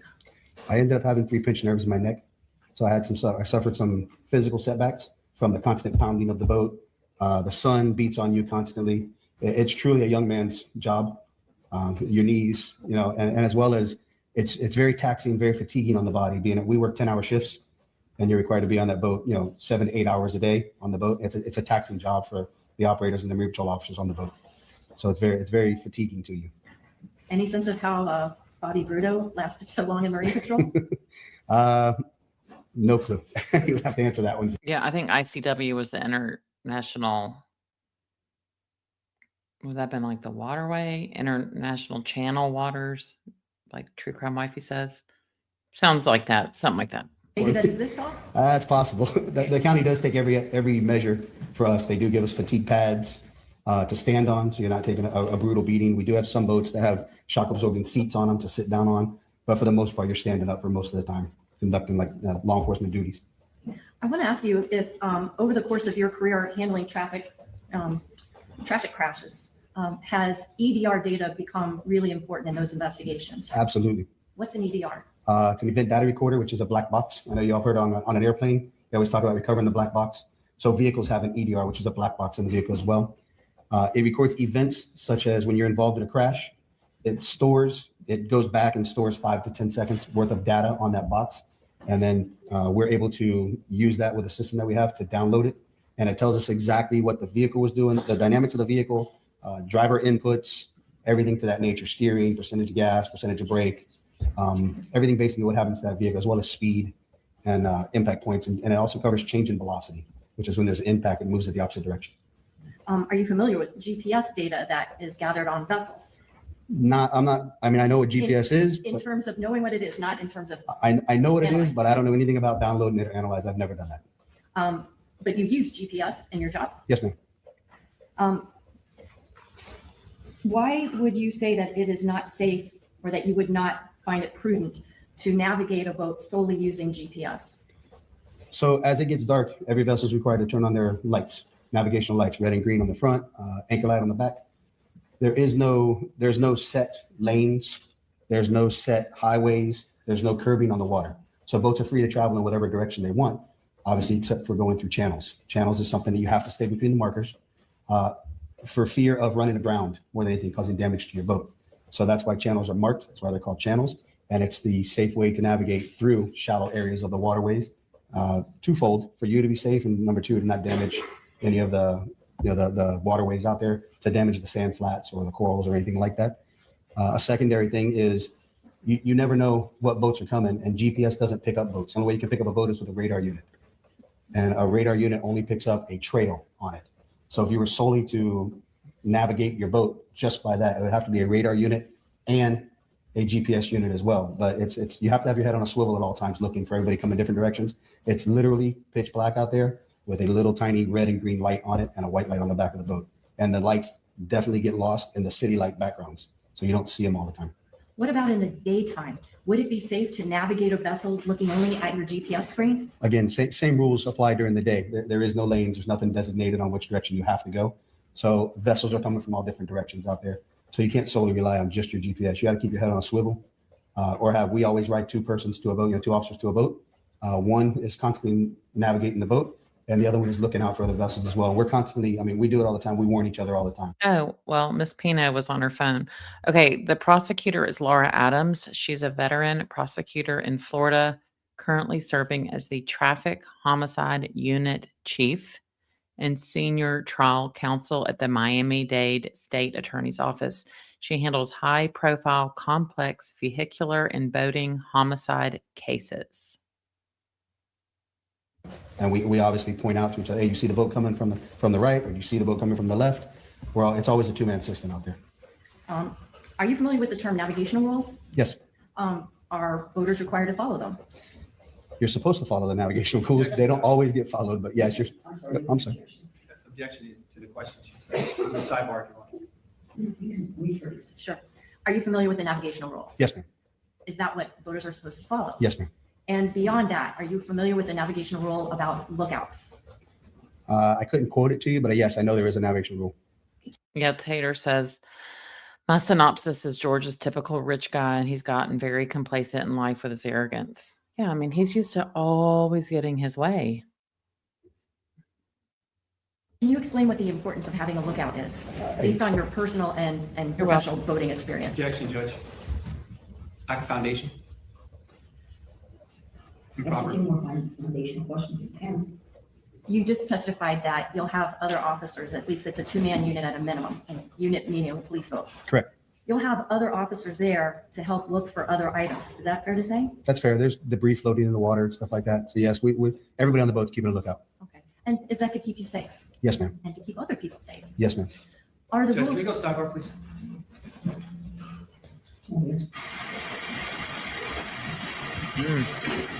I don't like it.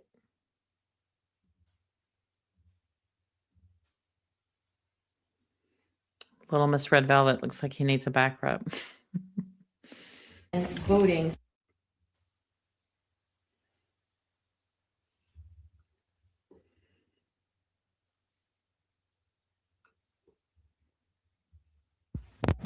Yeah.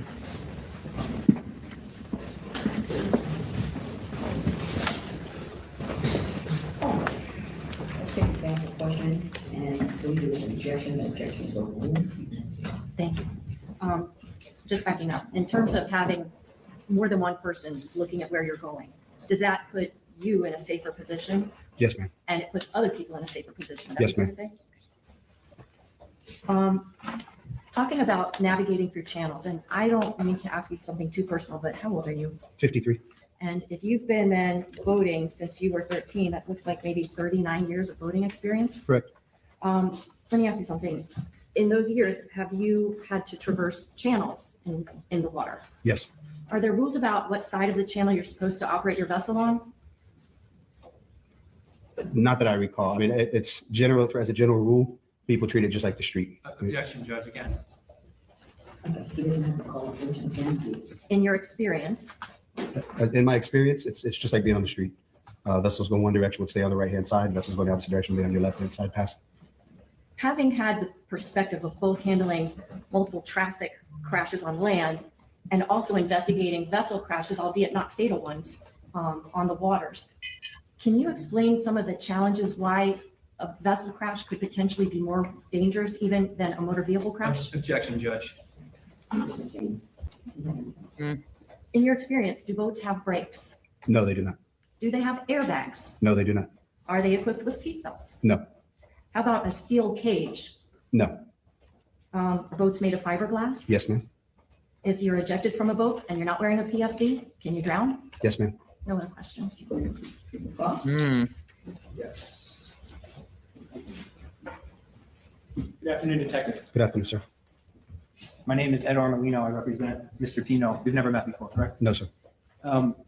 When you were transporting the girls, you said they were seated on the boat Yes, sir. and they were on the floor of your boat too? Some were on the floor, some were sitting on the center console. And was that in the front of your boat? Yes, sir. And you testified that you were familiar with the ICW, the Intercoastal Waterway? Yes, sir. Very familiar, would you say? I've traveled it several times. Okay. And when you were transporting the girls on the bow of your boat, was that at night? Yeah, well, the sun was going down. It started to get dark. Okay. And you had no radar on the boat? No, that vessel doesn't have radar. Do you recall how fast you were going? I didn't actually study again, I'm not looking at the GPS or anything like that. I would say no more than 40, 45, maybe at max, but I don't think I was going that fast. There was no urgency to rush to the island. None of my passengers were gravely injured at that point. Okay. And you felt in those conditions that was a safe speed for you to travel? Yes, sir.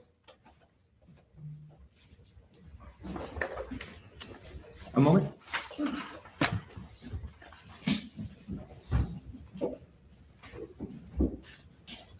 I'll be further, Judge. Thank you. When you were escorting those girls over to Elliott Key, did you have other officers that were serving as a lookout for you? Yes, ma'am. When you did that, well, let me ask you this. Did you consume any alcohol during your shift that day? No, not at all. I don't drink. I've never had an alcoholic drink in my life. And you have how many years of boating experience? 39 approximately. Have you ever crashed into a channel marker? No, ma'am. Nothing else. The witness is going to be under the subpoena. State will speak with you. Yes, ma'am. Available, I do not like this judge at all. and your excuse at this time. Thank you very much.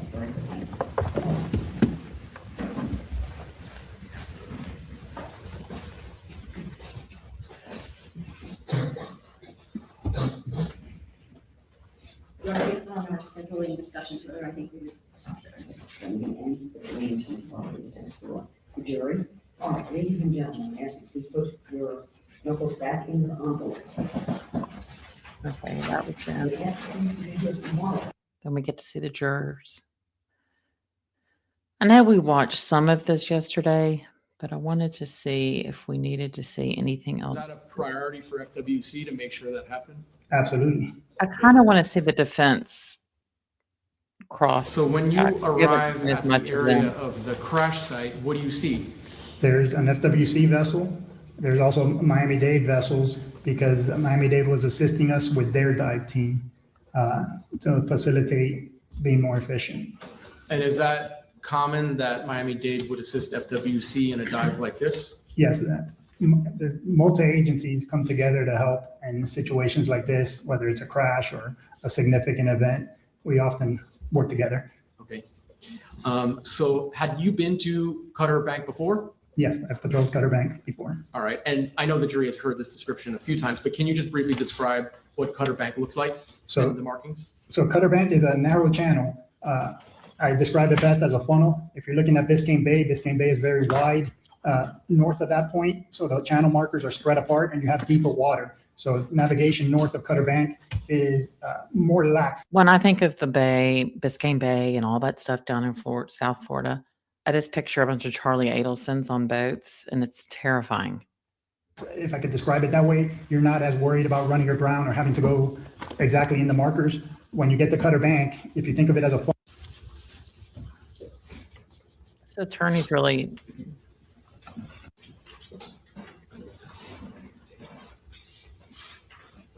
This guy, Howard, he really calls the shots with his attorneys. I've watched him. Okay, sir, I'm going to be showing you some photos. I'll kind of pass through them, take a look. And when I'm done, let me know if they fairly and accurately reflect what you saw when you arrived that morning, okay?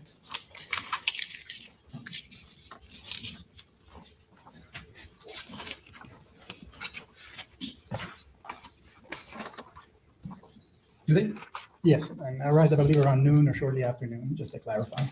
Your Honor, I ask that 2N through 2Z be introduced into evidence. Okay. Thank you.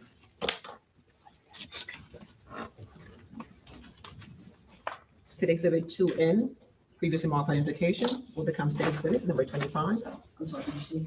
2N will become State Exhibit number 25. You're welcome. 2O, 26. 2P. They've had a different person in that role every day, which is surprising. Usually it's the same person. 27. Which speaks volume about the judge, in my opinion. 2Q, 28. 2R, 29. 2S, 30. I haven't heard anything about phone downloads. I'm sure they did. Do these all show the perspective that you had of the capsized boat in relation to the pylon? Yes, they do. And are these photos, were they taken by you yourself? Yes. All right, may I publish this, Judge? Yes. And do these photos just offer different perspectives on the scene? That's my question? Yes, that's the perspective. Looking from the marker in a southeasterly direction, you could see what would be Key Largo and Pumpkin Key in the background, in the horizon. I'm going to go forward where we get to see it under the water. Yes. Do we have the? Yes. Okay. So, Thank you. so I'm gonna sit. Can you stand right next to the screen? Oh, Audrey, I know. Same way at my house.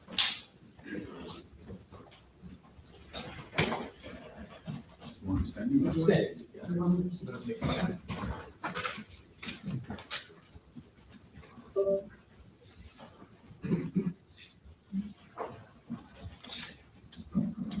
So the first file for the record is GOPR 1521.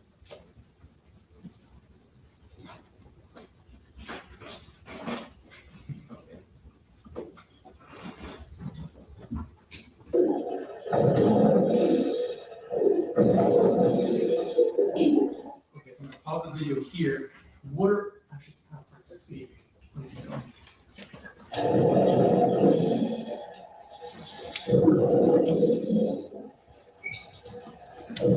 So I don't know if it's a little bit hard to see on this screen, but what would you call this resting at the bottom?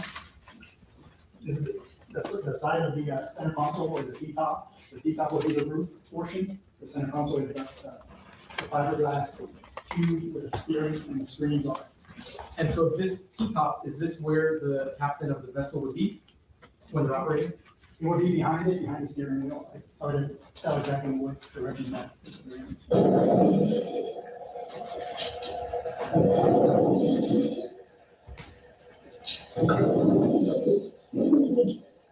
All right, Lieutenant, what side of the boat are we looking at here? Here you're looking at the vessel upside down. This should be the starboard side. You can see the damage, which is all on the starboard side.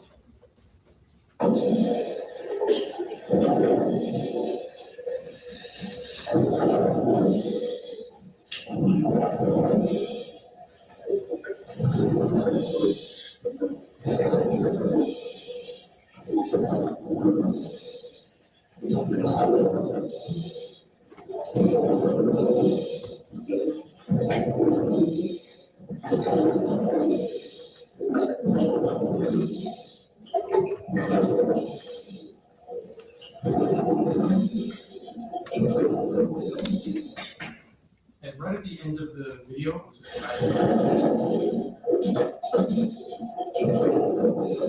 so what is that we're looking at the back? This right here? That is actually at the bow, that's the anchor at the very front of the vessel, and then a 360-degree event all the way around the vessel and back at the front where I started. Okay, so this is the front of the vessel. Correct. All right, keep standing, please. Now, GOPR 22, I'm going to publish that for the record.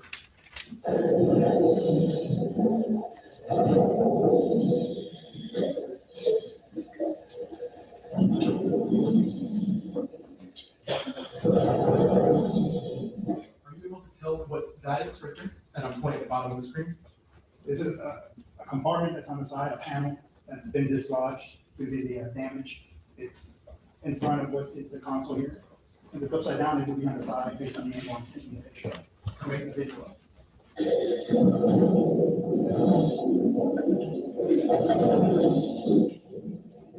So is this video sort of a closer perspective than the last video?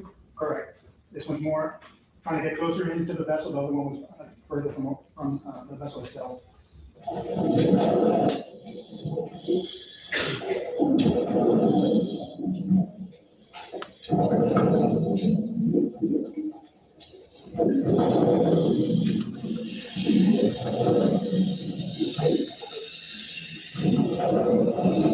So right here, what are we looking at? It's hard to kind of see it on the screen, but. Yeah. Again, the vessel's upside down. You're going to see the top, which is the T-top here, the underside of it, because the part that's normally up to the sky is sitting on the bay bottom, and it has some grass where it's sitting on the grass.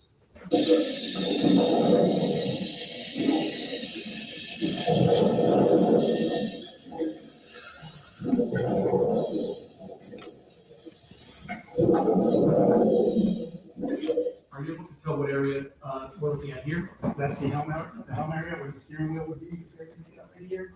And then this is the console where all the electronics will be, the seat and the leaning post area, or the backrest of the seat, the windshields up here.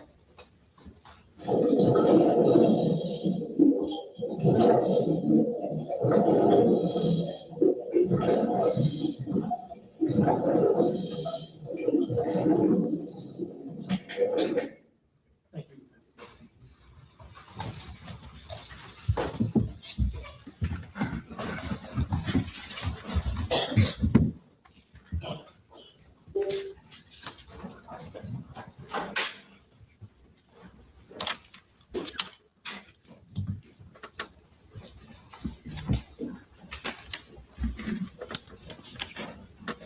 All right, so you mentioned earlier that some underwater photographs were also taken, correct? Correct. So I'm showing the defense has been marked 3I through 3R for identification purposes.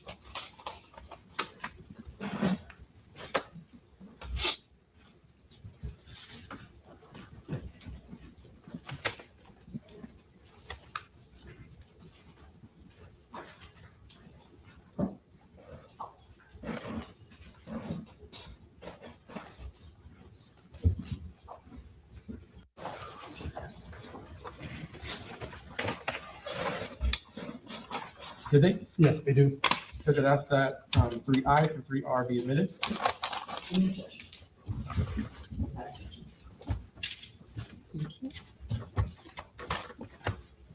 State Exhibit 3I, previously marked identification, will become State Exhibit number 47. 3J, 48. 3K. 3P. Same request that the witness can assist me in publishing. Yes. In this image, you can see the T-top on the bottom of the bay. You see the grass. Again, you're looking at the underneath. What's on the grass would normally be facing the sky. You can see a telephone right here, which is underneath of the T-top. It's the front windshield. We got side windshield here and side windshield here. The top of it would be a console with a compass there. So that's pretty much the boat upside down from front to back. Now, how about in states 48? What are we looking at here? So again, this is the helm area. Hey, Maestro. You're looking from what would be the seating or operating position. You got the steering wheel, you've got the throttles, which controls your hands. You got 2 GPS units right here. They're hard to see because it's dark right now. All the switches on the console. All right, I think.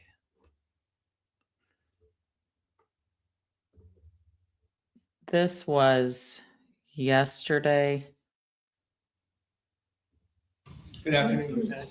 Good afternoon. Yeah, I wanted to watch the defense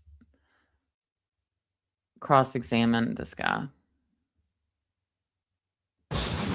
So when you talk about a day marker, are you referring to the green part that you showed the piece of before?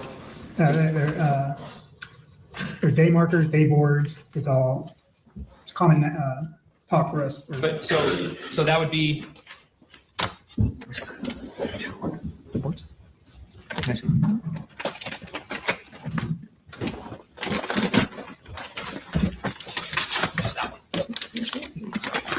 So that's States Exhibit 66, just the sign, right? Correct. So the day marker is just the sign. Correct. The channel marker will be the piling with the whole sign. And when you refer to the piling, is that the whole pole down all the way to the floor? Correct. It's a steel pipe. Okay. So the top of the day marker, is that flush with the top of the piling? I couldn't tell. Hey, Tracy, channel markers, they're steel. I mean, they're in the ground. They're not like a buoy. Solid. You on this particular incident because it was gone. Okay, so channel marker 15 on September 4th, 2022, you don't know if the day marker of the top of that was flush with the top of the pipe? I couldn't tell you that. Okay. Can I see States Exhibit 36? I'll go through. 36. There's a picture, yeah. I think it's here. All the pictures away.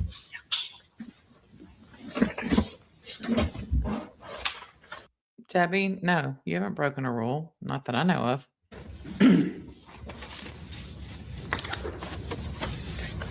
Not get this out of order. 36. Judge, may I question this? So, Lieutenant, this is States Exhibit 36 that was put into evidence during your direct. Do you recognize what that is? Yes, I do. Is that the channel marker 15 a day after this incident? Yes, it is. Okay. If I were to pass you this post-it here with a 15 on it, would you be able to tell me where that was located on that steel pole? I would guesstimate right about here. It might be a little lower or higher, but I would guesstimate here based on the rectangle that I referred to before where there was no bird droppings. Okay, can you just place that on there? Something like that. So is that flush with the top of the pole there, or is that above it? It's hard for me to know exactly where it would be. I never saw it, but based on the area where there's no bird droppings, it had to have at least been down that far. Down that far, okay. Can we just step down? Yeah, sure. So, can you publish that? This line here on the bottom, you see that? The line there. You know what that is? That could be the growth line because the tide goes up and down. So that's probably. Fletcher, thanks for saying that. You had to delete and reinstall the YouTube app. I've had a lot of it spinning myself, and I think it was Forensic RNN that was having the same thing. Maybe I need to do that. High tide mark that would have guessed where the growth isn't going to go any higher because it never, the water isn't going. So this is growth mark, is that called particles? Particles? That could be algae, it could be different. Yeah. And what is high tide versus low tide? What does that mean? Every 6 hours and a little bit, there's a tide fluctuation. The water goes up and down due to the positioning of the moon and the earth. And the water can come up and it goes down, depending on what time of day it is. Typically 6 hours and change, I don't remember the exact. Okay, so this picture, that with that line exposed, a growth line, that would be a picture of low tide, correct? The growth would be, I would assume it's high tide because that's the highest point the water is going to grow. Let me rephrase, where the growth is exposed and you can see it. Would that be low tide or high tide? I would say high tide. That would be high tide. So the water would not go above that line? It can go above that line at certain times of the year where we have things that are called king tides, where the moon's closer and it may go, but normally a high tide would not go there because then you would have algae growing at what, or barnacles growing at whatever the highest point of tide typically gets. If that makes any sense. But there are fluctuations where it could be higher and it could be lower than normal. Okay, and do you know the distance on channel marker 15 on September 4th, 2022? The distance from the water line to the bottom of the day marker, the sign on the top at the time of this accident? No, I don't believe I can measure it. Okay, is that something you could measure? You could measure to the bottom of the markings. I'm not aware of it. Okay. Of course.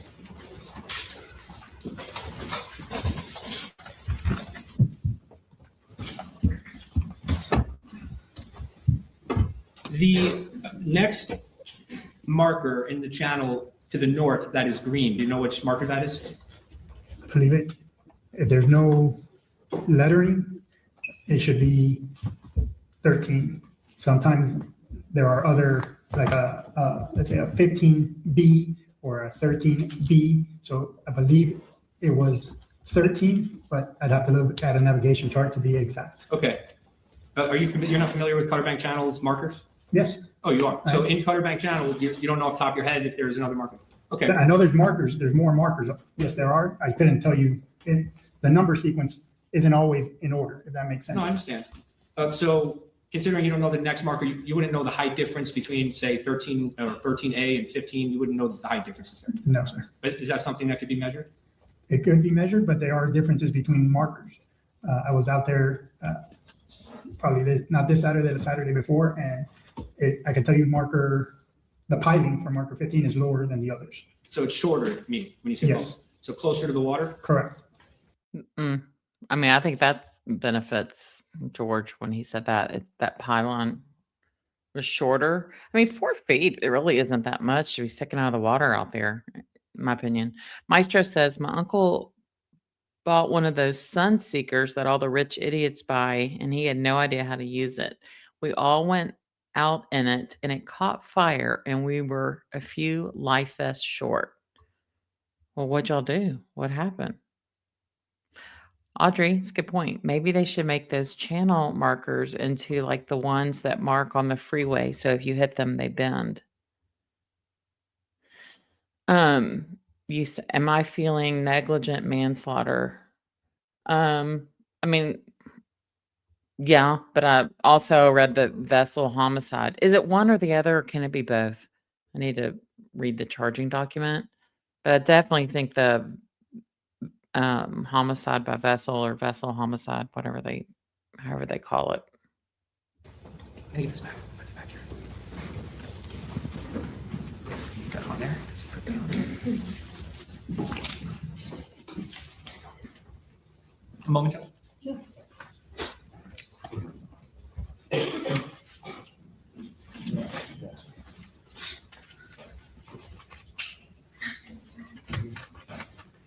Isn't it true that channel marker 15 is actually 4 feet shorter than 13A?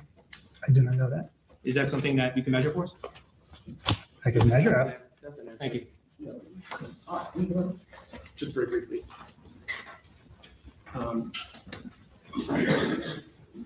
Lieutenant, the markers designed to be seen by boaters regardless of being low tide or high tide? Yes, they are. Would it make any sense for them to design markers that would be filled up by tides? Would that make any sense if it's designed to be seen? You mean the day board? Yeah. That they end up underwater? Right, would that make any sense? No. Would that be contradictory to the whole purpose of having these markers? Correct. The purpose is for boaters to see them from a distance so they can plan their route and stay within the channel. So I'm going to show you what's in evidence of states 22. Okay. Lieutenant, this is already in evidence of states 22. The Coast Guard, did they repair marker 15 and put a new day board on top? I believe they did. And is that the date up top, September 6, 2022? I believe so. not 100% because I hadn't been out on that day. I wasn't there. Okay, but But just it's to my be, understanding that they did replace it, yes. the Coast Guard didn't leave this piling without a day board. Correct, correct. Once they were notified, they made arrangements and shortly after the accident, they Okay. replaced it. And does the day board get repaired essentially immediately? I would assume they make a whole new day board because there was no day board left. Okay. So they would have put 2 new boards. Okay. May I just republish this, Judge? Maestro, I agree. I said the same thing last night. It's just like everybody just goes and gets drunk. They just look at it like driving a car drunk. Just briefly for us. I'm sorry, just one last question. Just one more, Judge. When you were out there, did you have any difficulty seeing the day boards on the channel markers at all? When we were out there diving? Yeah, the ones that hadn't been destroyed, were you able to see them? Of course, yes. Thank you. Thank you. Thank you.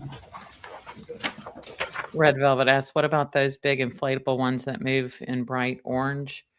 I think those are like out more like in the ocean, aren't they? Like in deeper waters. Isn't that why they're, I don't really know. I think I'm making it up. Julia says, my ex lived, hey, good to see you. My ex lived on his boat in LA and clueless people would come and ask which way to Catalina. Isn't that frightening? Detective Ben Val. Wow, Fletcher, race boat.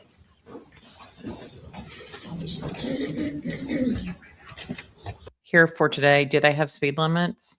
They can, usually like around marinas, they'll have like no wake zones and it'll have speed limits.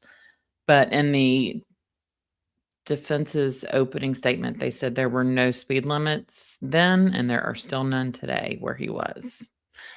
So that's the part that kind of makes me go, I mean, okay.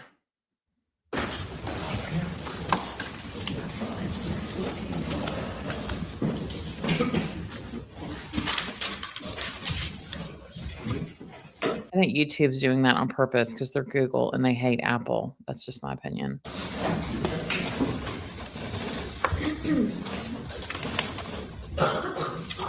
Yeah, I agree.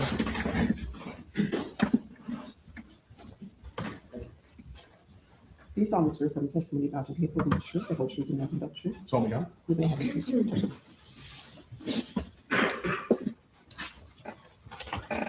Good afternoon, Donna.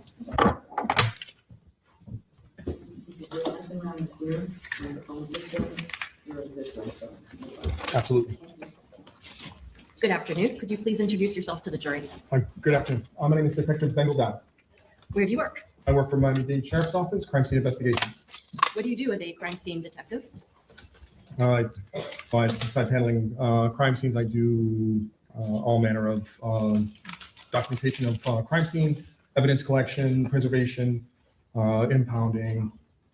I do You rolled your eyes drones. when you said impounding. What is that and why did you roll your eyes? That's a large portion. That's a large portion of our job responsibilities is impounding evidence to make sure that they can get into the lab and finish getting processed and whatnot. Does that also include photography? It does. That's part of the documentation process. I do drones. I do 3D imaging, blood spatter. I do all manner of crime scene. I've been there a little while. How long have you been a crime scene investigator? I'll be 20 years this October. Before going to the crime scene unit of the sheriff's office, or formerly the Miami-Dade Police Department, where were you assigned?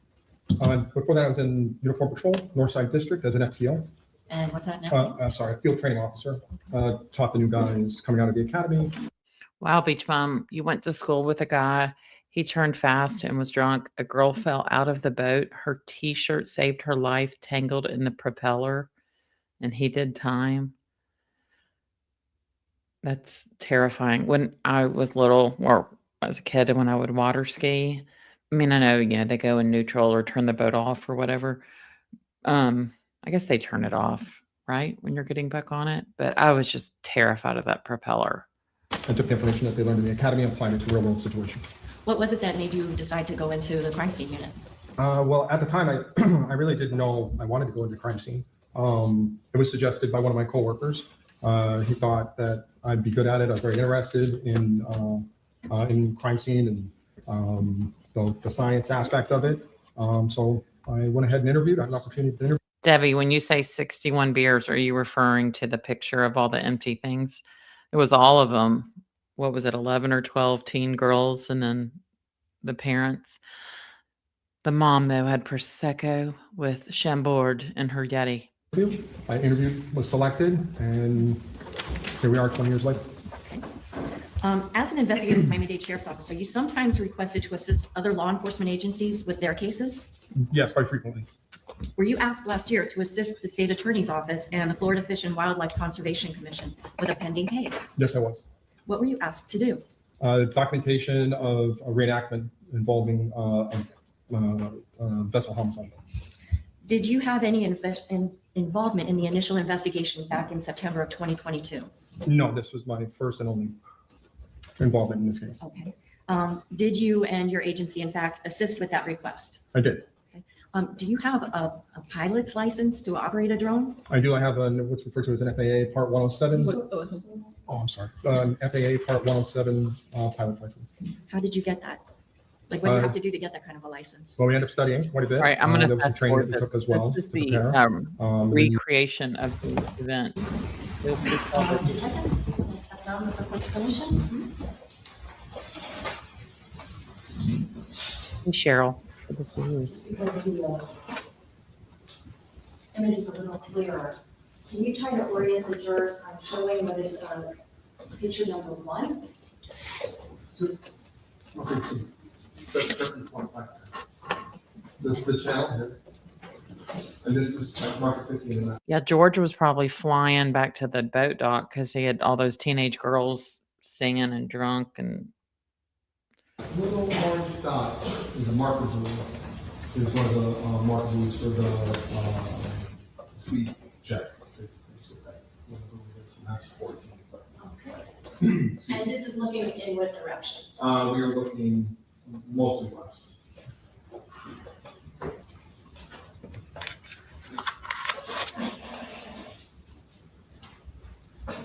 Can you orient the jury for the second photograph? So now we're looking to the north. We have their islands. We're going to be coming down. Wait, you need to speak up. Sorry, we're the Barrier Islands. We're going to be coming in from the north, or the east. Okay, so that we'll have an idea when we see the actual video. Where does the FWC test traverse for this? Well, that's it right there. That little dot back there. And where, in what direction is it heading? It's going to be coming south. They spent a lot of money on this investigation to do a whole reenactment. So it's at the north end of the channel. Can you use it a point? Oh, sorry. It's at the north end of the channel. Thanks for doing here.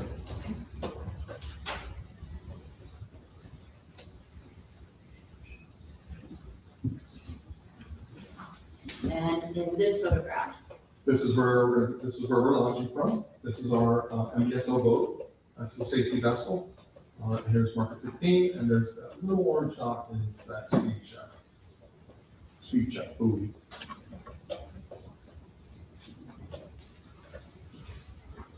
Ooh, Fletcher, I don't like the river snakes. okay, There's a little wider shot, same. This is my vessel here that I'm on. It's marker 15, a little speed check buoy, marker 14, and that's for 3 point back in the that most north west. and the last photograph that we have,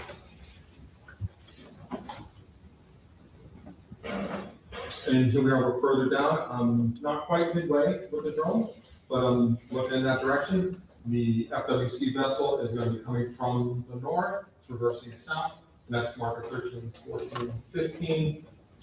Orange buoy is too small to see at this distance, but that's my vessel here, and then the safety vehicle or vessel, and the boat that's going to run the actual course.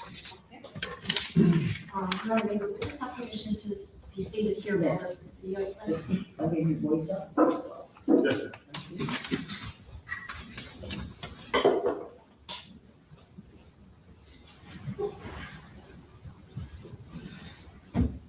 Yeah, I wish they had a camera on the front of the boat to see what he would have seen when they did this reenactment. Is that number one? Yes.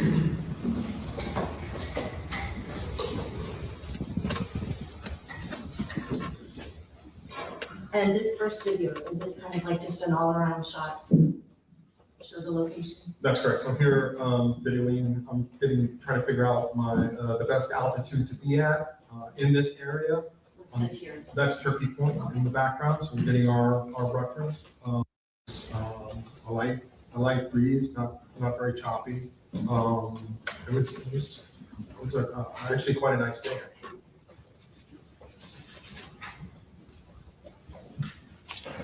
There wasn't Hey, a lot of Melissa, traffic. we've been on like 2 Low hours. traffic, which we picked the date, we picked a Monday. And here it comes.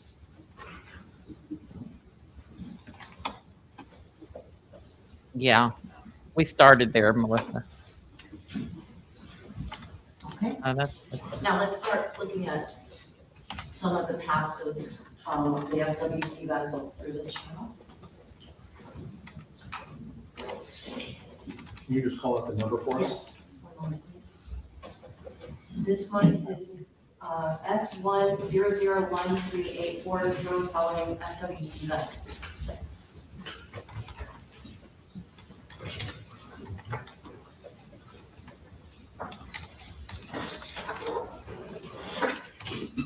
This is the vessel. In this video, in the beginning, I'm actually trying to keep up with the boat, but the drone doesn't go fast enough. So you started at about the same location as the FWC vessel. The vessel is a little bit further to the north, but thereabouts. I mean, I would like data to know of these boats like this, what speed do they normally go? I'm just curious. About 2/3 of the way down the channel, and the plan was as it comes through that I'm gonna zoom up with the drone. Now, the drone is capable of 45 miles an hour. However, when you do that, it uses an excessive amount of battery. Were there any obstructions?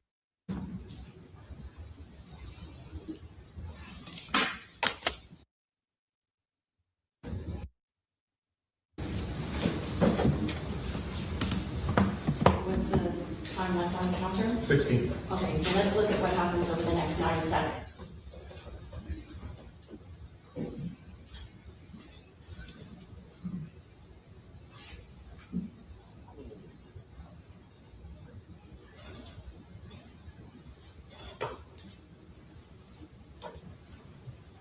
And the final video,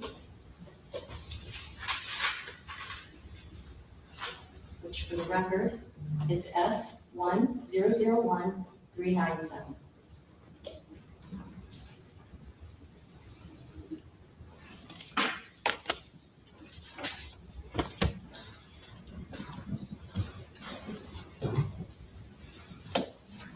Well, I think who will have an expert? You think the defense?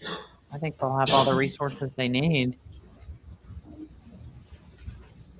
Oh, Melissa, interesting. Happy you're here. You think 100% manslaughter because you were on the fence last night.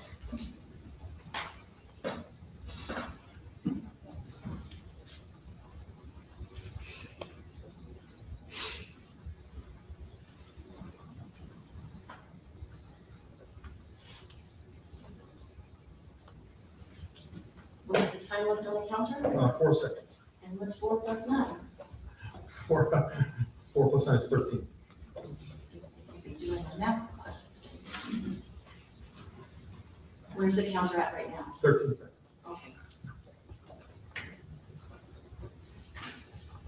Let's see what happens over this 9 seconds.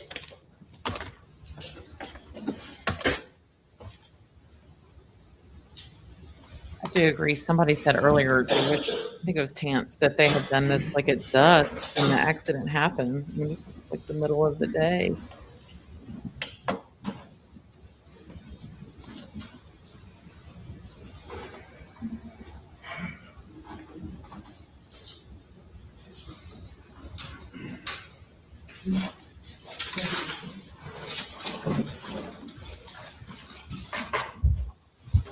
Julia, yeah, they drew his blood 5 hours after the crash, and it was 0 alcohol.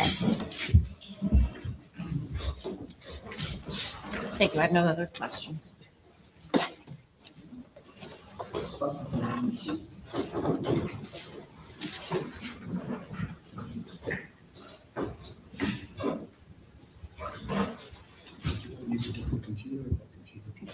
Oh, I wish, 'cause I don't. You can use yours. Treasurer, if I could have access to the video exhibit from the clerk. I think it's the exhibit 97.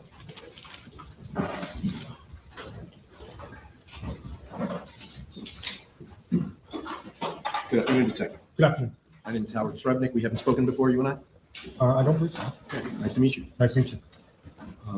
So you were effectively the person documenting the events of the day that we've just observed on the video. That's correct. You were doing that with technology, drone technology. Correct.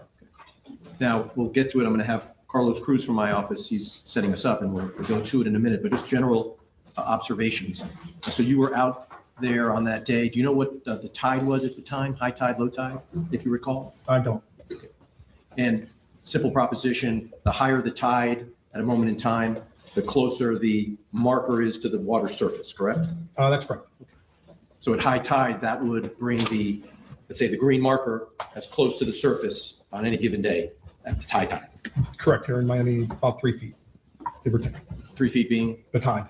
The height of the Between tide. high tide and low tide? Right, so you'll have high tide is be 3 feet, then you'll have ebb for about an hour. They're about 50 some odd minutes, and then back down to low tide, which will be about the same. Then it returns, ebb again, and then high tide again. So approximately a 3 feet difference between high tide and low tide? Yes, for the bank. So at high tide, that marker will appear 3 feet lower on the horizon than it would appear at low tide. That's correct. Okay.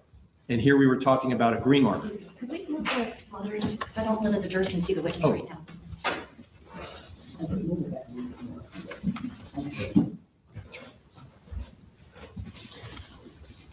And if I could have, may I take this exhibit? Of course.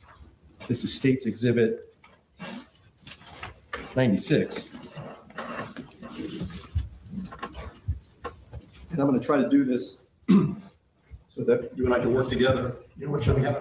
Is that okay, Judge? Sure. How about you and I have a conversation right here? I want to make sure everybody wants to see it in the state can see it. Actually, what I'll do is I'll turn around. And Judge, forgive me for giving you my back. Okay. And so this is an overview of that area? It is. Okay. Oh, Now, Melissa, I you didn't know referred that. to 3 different This Shrebnick guy represented one of the Alexander brothers. Did not know that. markers, 13, 14, and 15. But actually, it's 13A, 14, and 15. Is that right? Very well could be. I marked it as 13. Okay. Because there actually is a marker 13 further to the north, a green marker 13 further to the north, isn't there? I'm not familiar with that, but probably a better judgment. I don't know. Okay. Well, when it was Lieutenant Thompson who was operating the vessel that day? Yes. And at the north end, so let's pretend we're looking north now, there would be a red marker and a green marker at the north end that are actually almost, let's say, the same side, not say side by side, but the same. If you're driving your boat, there'd be a green marker on your left and a red marker on your right. Correct. That's when you enter the channel. That's right. That's actually the only time in the channel where if you look to the right and you look to the left, you would actually see the markers at the same time. Yes. The other 3 markers are, the other 3 markers are staggered. That's correct. Okay, they are not opposite each other. That's correct. Okay, so let's be clear. The markers 13A, 14, and 15 are not opposite each other. No, they're staggered. They are staggered. Yes. And you can see that stagger in this picture, right? Yes. Okay.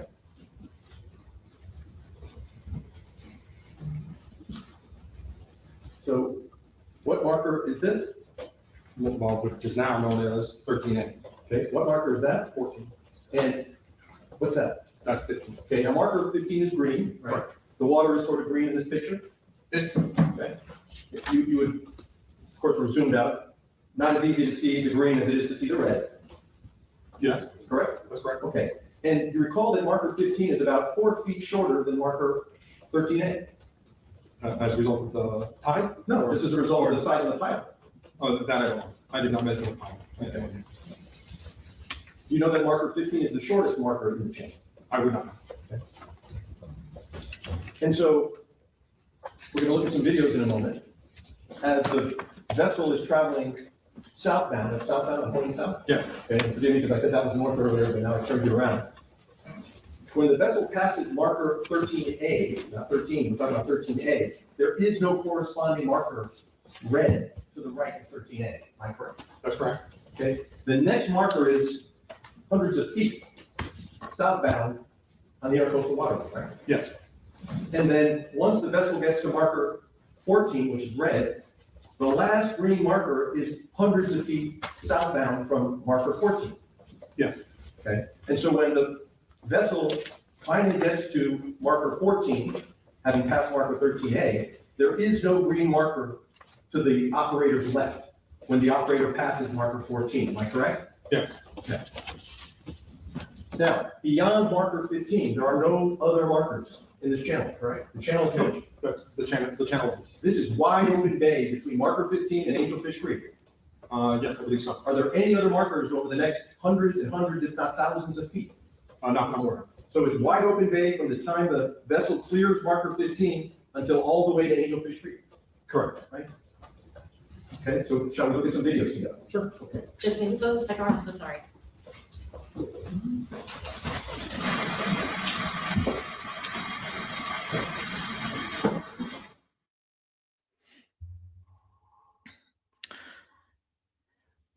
Yeah, you would think he would know it like the back of his hand. This bailiff like cracks me up. We now know this.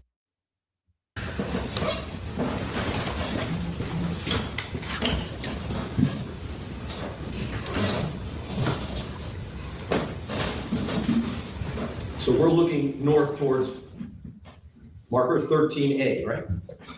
We now know this is 13A, Yes. right? You can hold it there. Yeah, that's pretty crazy. Marker 15 was 4 feet shorter than the others. Plus, great.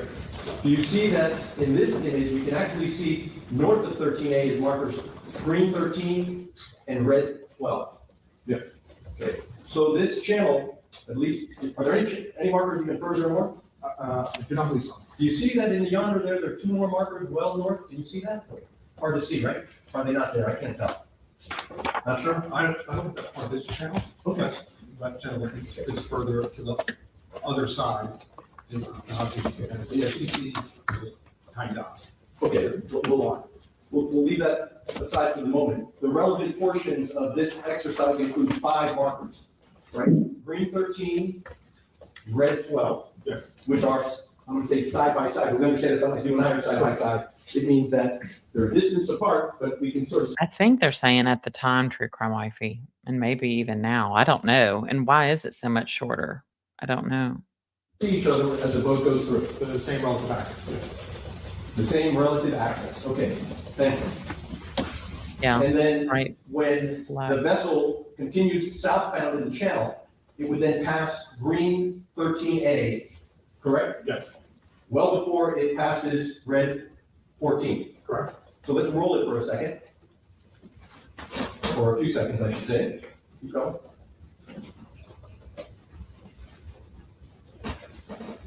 Okay, we can pause it now. Thank you. And so as we discussed before, this vessel has now cleared green marker 13A, but still has not cleared red marker 14. Correct. Okay. And to reorient everyone, this is marker 15, green 15, and south of that, there are no more markers. Correct. Okay. So once the vessel clears 15, it's done with the channel. The channel, then, yes. Okay. So let's keep rolling. Stop it now. And let's see where we are on that timeline that we were looking at earlier. We're at 42 to 12. So 12 seconds left. Someone's going to have to do the math for me, but we'll roll it. We're at 12 now. Let's see the numbers. I see. Pause. So we were more or less at the 9-second mark. That's the prosecutor was asking about? Thereabouts. Okay, and the operator of this vessel was holding a steady course throughout that entire last 9 seconds. Yeah. No reading, No. no going back and forth, no hot dogging, No. no thrill seeking. No. And the operator of this vessel obviously noticed that marker 15 was coming up and took an action toward. That's a pretty common feature, so yes. Correct.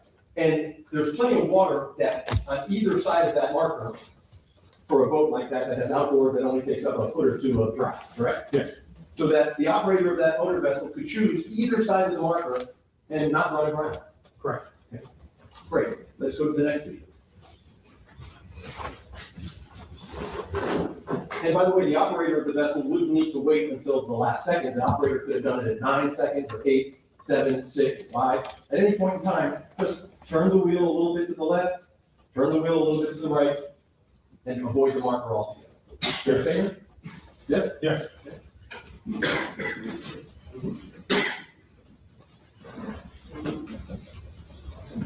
And this view, hold it right there, is essentially the same approach, but with the drone a little bit lower. Correct. And this is S1001396.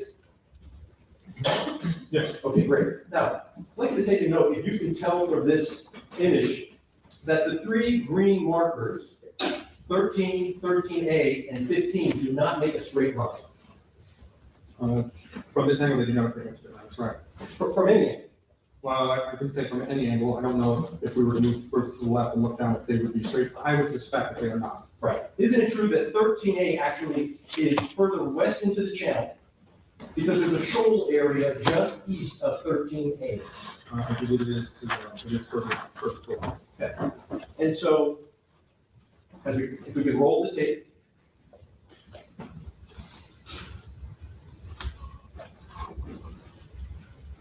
So let me stop you right there, Carlos.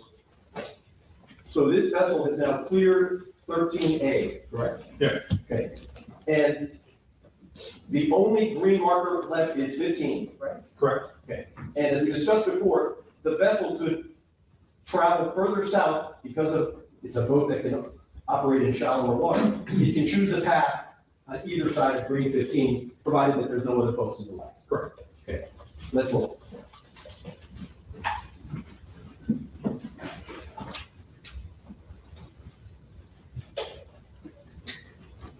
And let's hit pause. So this operator was intentionally aiming for 15, knowing that it was going to avoid it at the last second, right? Yes. That was the design of this exercise. Yes, we're replicating the GPS data. Right. Yes. And so that the jury understands replicating the GPS data, the operator had predetermined a course to take based on GPS information. Yes. And was going to try to replicate the path of that GPS information. To the best of their ability. Yes. Okay. And try to replicate the speed. Yes. That was calculated based on that GPS. Yes. And to the best of your knowledge, that's what this represents. Yes. So, of course, you didn't do that exercise yourself. No, I didn't. Okay, you're the camera crew. I'm the camera. No disrespect, like the camera there is observing us. Thanks, They didn't John. plan it, you just document. That's it. Okay, great. And so if we roll it, with a second and a half to go, not even, this operator was able to do a slight turn, avoid the mark. Correct. Okay. As the vessel was traveling in that path at that speed, in these conditions, did it appear to be operating unsafely? No. The only thing that would create a problem is hitting the mark. Correct. At that speed, under these conditions, with this good lighting, safe operation. Well, yeah, with the things that we did to ensure that, yes. But what you did to make sure of it, of course, was that you had police boats to make sure there's no other traffic. And, Yes. So absent another boat, there's no boat in the way, no other boats in the channel, traveling as this vessel did, at that speed, in these conditions, perfectly safe, so long as you don't hit the channel marker. As long as you don't make the channel. Okay. Now, do you have a view from the north side of the channel? Do we have a view in here? I think we do. Let's see if we go to the north approach, maybe? No, you want to face south. Let's see if we have it on this. Okay. Let's try looking south, maybe? That's not a video, right? Forgive me. Well, let's try the drone following the vessel. Okay, let's hold it there. Okay, So let's orient ourselves. We're now on the north end of the channel. Correct, it's just before the entrance. I say we, but it's the drum. The drum. You're actually over here somewhere, right? I'm on that vessel. Okay. Number on, this is S1001-384 drone following BWC vessel. So let's roll, and I think we're gonna see the vessel come into the frame at the bottom right of our screen somewhere.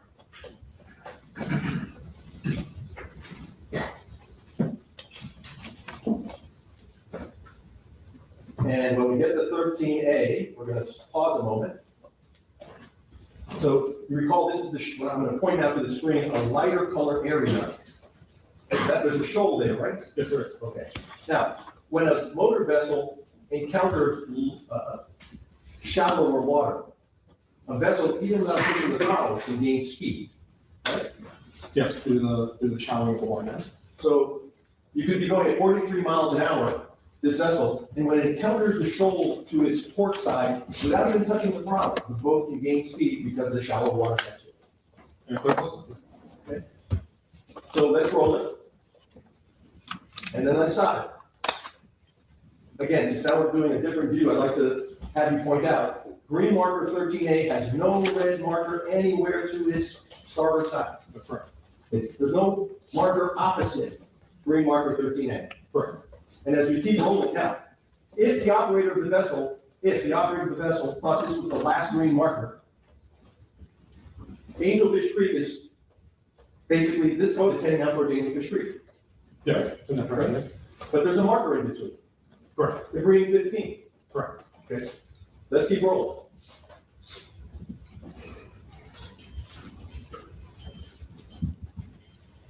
And now let's stop. The vessel is now passing red marker 14. Yes. We know that's on the starboard, the right side of the vessel. Yes. And if the operator looks to the left, there is no other green marker opposite marker 14. 15 happens to be well down the channel. Yes. Okay. And then if we roll, roughly 9 seconds later, it encounters marker 15. Correct. Thank you. I'm done with the video. Blue. Now, a motor vessel, you told the jury, has no brakes. It does not. Okay. Now, you also told the jury traveling at 47 miles per hour on a boat is different than in a car. It is. Right. A couple of differences. One is typically in a car, you're enclosed and you have a windshield and windows, right? Yes. Now, have you ever ridden in a car where the Jeep puts the windshield down and you take all the doors off? No. Okay. Have you ever ridden a motorcycle? Yes. Okay. Riding a motorcycle feels a whole lot different than riding in a car. Absolutely. It's because you're encountering the force of the wind, the friction of the wind. Good question, True Crime Wifey. What time were the girls supposed to get their hair and makeup done? The dinner was at 9 p.m., but there were people hired to do their hair and makeup after they got back and showered. Yeah. Maybe she was like, you hit it. We've got makeup artists. Right? Yes, they're completely exposed. Yes. And it feels faster maybe, but it's the same speed. 47 in a car and 47 in a motorcycle is the same thing. This is. Now, on a boat, you likewise typically don't have a windshield, although you could in this boat. The operator had a windshield, right? Correct. And a windshield helps keep that wind from blowing in your face. Yes. Okay. But a boat also has the resistance of the water to bring it to a stop. Meaning, a car, let's use a car. You take your foot off the gas, the car keeps rolling because of that fabulous invention we call the wheel. Yes. Right? And if you're in a car, you take your foot off the brake on the expressway, your car's going to keep going, although it's going to start to slow down, right? Yes. But a boat's going to slow down a whole lot faster when you pull that throttle back, right? Because it's encountering all the resistance of water. Yes. Okay. So it doesn't have brakes, but it has two features: the resistance of the water, and once you bring the throttle into neutral, you can then put a boat into reverse. Yes. And that slows the boats down. Also. In fact, that's how the big ships, when they come into port, that's how they slow themselves down, right? Yes. So it doesn't have a brake like a car does, but it has those two forces working to stop a boat. Yes. The friction of the water and pulling back the throttle, indeed putting it into reverse if you'd like to. Yes.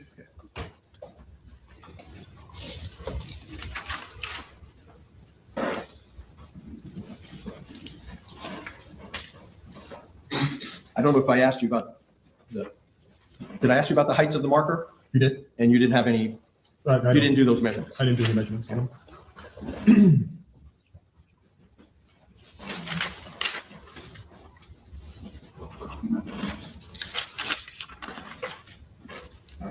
If I could just have a moment, Your Honor?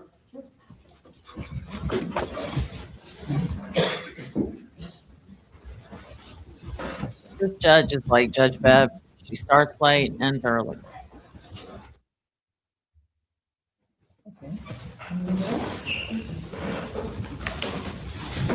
Oh, thank you, Crime Wife. USA just beat Uruguay 4-1 in World Cup Group B. When the images that were taken by the drone were then reproduced so we could have pictures to show the jury rather than just a jump drive, is there a little bit of a change in the coloring in that process if it's not a really super high quality printer? Yes. Is it all that difficult to see a green channel marker when you're on the water in Biscayne Bay? No, not at all. Does that green blend into the color of the water? No. The water's only green because of the angle in which we're looking at it. If you're closer to the surface, it's more blue.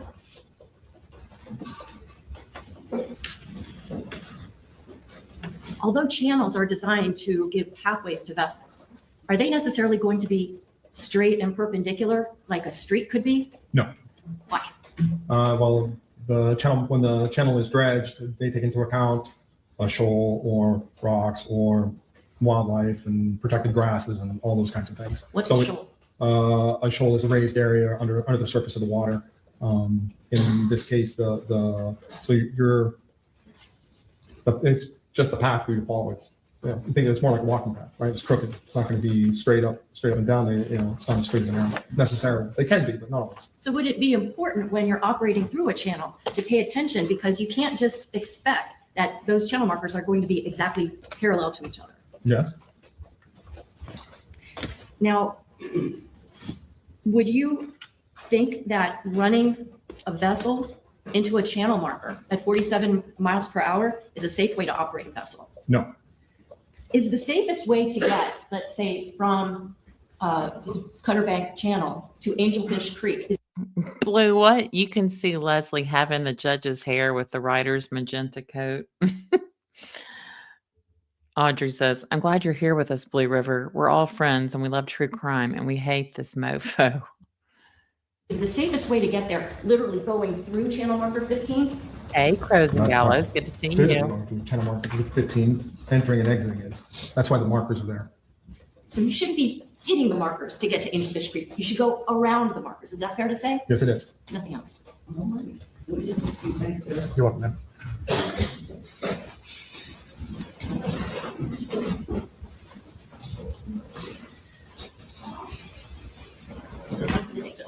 Yes. All right, ladies and gentlemen, we had very full day. Very full day. We went 4 hours. Okay. This was 98. 90, thank you. Perfect. more body cam footage. It's 5G.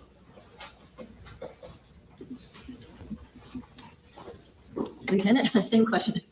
I showed you 2 jump drives this morning. Can you take a look and tell me if you recognize initials on this? I do. And is this going to be the clips of your actual body on camera footage? Yes, Okay, and the other one, does that have to do with another issue that we're going to talk about in a bit? Yes, ma'am. Judge, I move states 5G for identification and evidence. Subject to prior Subject to prior objection. 5G mark identification becomes a state exhibit 99 in evidence.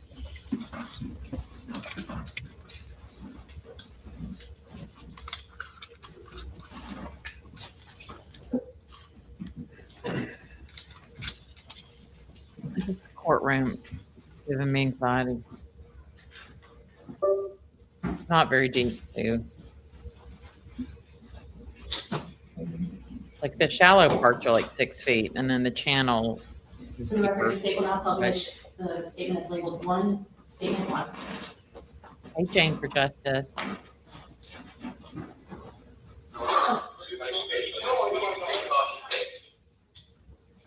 Oh, we get to see George's nipple. And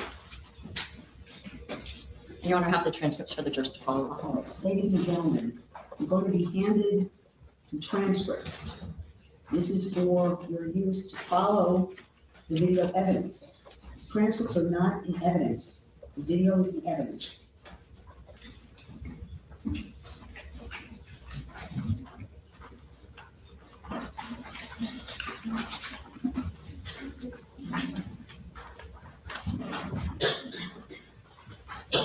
Do you need one? Thank you.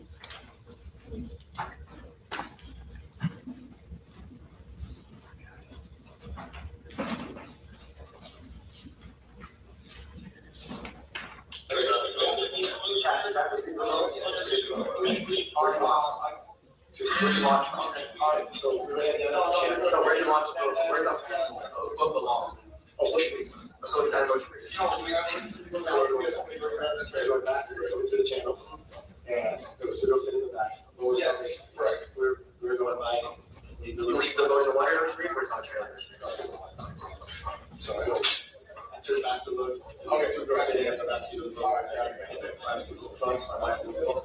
We were coming and I approached the waves. And the first thing I always do, we're loading it. I was looking at the girls and just to make sure they were sitting on the back.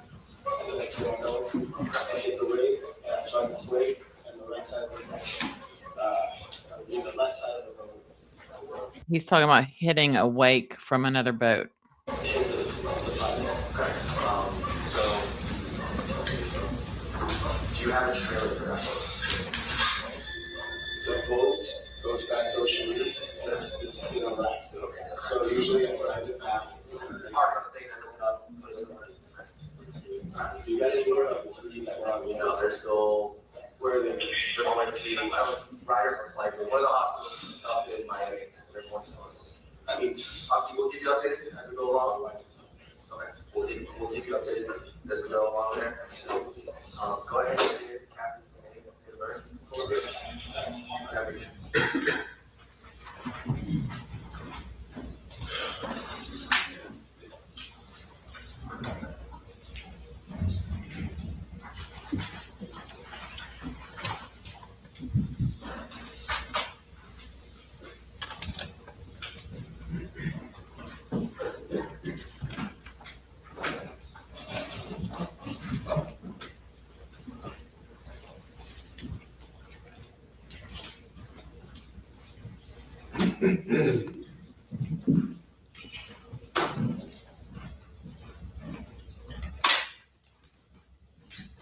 Lieutenant, it appears that when you have this initial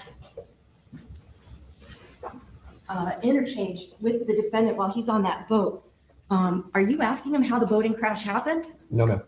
What are you trying to get information about at that point? So I'm trying to figure out where the vessel comes from, see if it has a trailer, because we have an active scene out there. There's a boat drifting. It could become a navigational hazard. So at that moment, I'm trying to see if there's a trailer. I have people on land trying to coordinate on how to get that boat out of the water so it's not in the way of other boat traffic. So if he has his own trailer, the goal is to use his trailer to transport that boat. So when he's telling you about some other boat or something, that's not what you were there to find out from him. No, ma'am. He's just spontaneously telling you those things. Yes, ma'am. Okay. And that was at about 8:16 in the evening? Yes, ma'am. Okay. Do you speak with the defendant again a little later that same evening? Yes, ma'am. And is that also at Elliott Key Harbor? Yes, ma'am.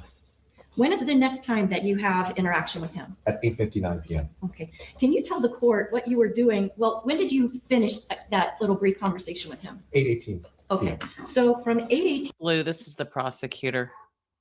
to 8:59, almost 45 minutes or so. Can you tell the members of the jury, are you having any interaction with George Pino? Welcome, Ben, not break. Okay, so then at 8:59, Welcome to the food truck gang. We're happy you're here. you then wind up speaking with him again, is that right? Yes, ma'am. Again, were you wearing your body-worn camera? Yes, ma'am. And was it recording that interaction with him? Yes, ma'am. At that point in time, do you have any sense that he's committed a criminal offense? No, ma'am. Was he allowed to interact with his daughter and the other girls that had been brought to Elliott Key? Yes, ma'am. It was encouraged. Now, when you speak with him this second time, can you tell the jurors, what was your aim? Second time I spoke to him was to conduct a boating accident investigation. So I wanted to sit down with him and get the specifics of what he remembered that happened or occurred during that time. Where is it that you speak with him? At a park bench. Okay. Were there other officers around you? No, ma'am, not that time. Did you raise your voice to him? No, ma'am. Did you order him around? No, ma'am. Was he cooperative with you? Yes, ma'am. Was he handcuffed? No, ma'am. Did he require any assistance to walk to that picnic table? No, ma'am. Was he responsive to you when you asked him questions? Yes, ma'am. Could you understand what he was saying? Yes, ma'am. Do you wear your body worn camera on that night, the same place where we see it right now on your uniform? Yes, ma'am. Okay, so it's basically at chest level. Yes, ma'am. When you're seated opposite the defendant and reporting this interview, did you see his face? No, ma'am. You see his chest, if anything. During that interaction with him, did you ever ask if he'd been drinking alcohol? No, ma'am. Does he tell you anything about drinking alcohol? He does. What does he say? He tells me that he had 2 beers. Two. During that interview, do you make arrangements for fire rescue workers to come over and check him out, make sure he's okay? Yes, ma'am. He was bleeding from the elbow. I wanted to make sure that he was okay, so I had fire rescue take a look at him. Yeah, green, pink, blue says, I just found out that because of this case, they now have a new law called Lucy's Law. And you're right. In Florida, Lucy's Law is a strict boating safety and navigation bill. It was named after 17-year-old Lucy Fernandez, who was tragically killed in 2022 boating accident. It has stricter penalties. Boat operators fleeing accidents face harsh felony charges, matching road DUI and hit and run laws, and mandatory education. It expands boater safety education courses and makes IDs mandatory for all vessel operators.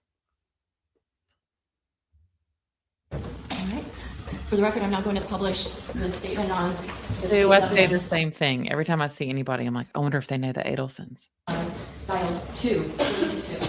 Did you have a counsel? Oh, yes, I do. Ladies and gentlemen, let me also add to the explanation about transcripts. Again, you know, here recorded conversations, recordings are the evidence. Oh, Transcripts are the Aggie Valley is help you beautiful. follow It's in along. there. Transcripts are not in evidence. If there is any discrepancy between what you see on the transcripts and what you hear in the recorded conversation, you must rely on what you hear in the recorded conversation as the evidence. All right, this will apply the instruction I just gave you to all of the recorded conversations you're about to hear. And Judge, so we can preserve pretrial motions related to the subject matter of the witness Yes, testimony. preserve for the record.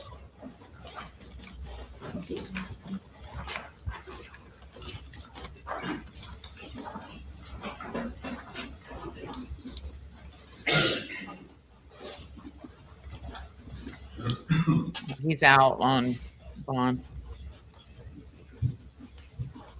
Well, he probably paid it. I do all the actions that you choose. Every time someone says something is lifetime, that's when it comes. So, right now, I'm updating my office, investigating is awesome. So, we all went to the same spot, my office. That's what's happening. We'll give it that update until my guys get there. I'll go to the guards and they'll actually call them. So, my guys about 10, 15 minutes away. Everyone is over there. Oh, that's the so, all the girls, there are two over there, there's some over there, there's some who's over there. No, there's nowhere in there. All those girls are fine.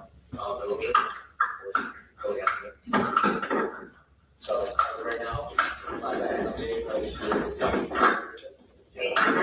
she's conscious, but she's not, she said she just like that was last time I had anybody.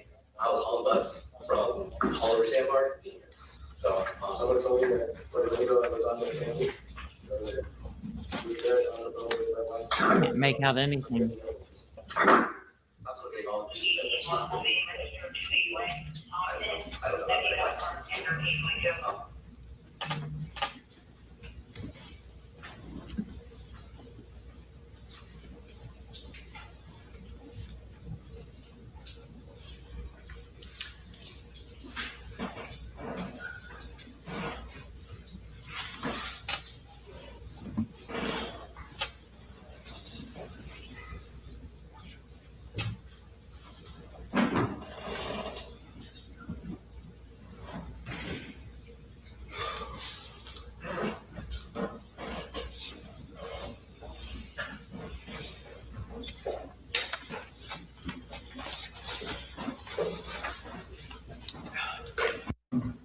There may be portions of these recordings that have been edited to eliminate irrelevant portions, okay, that would not add to your understanding of this case.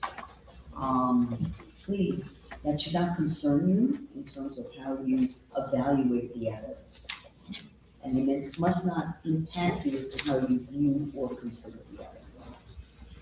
Thank you, Judge. Mhm.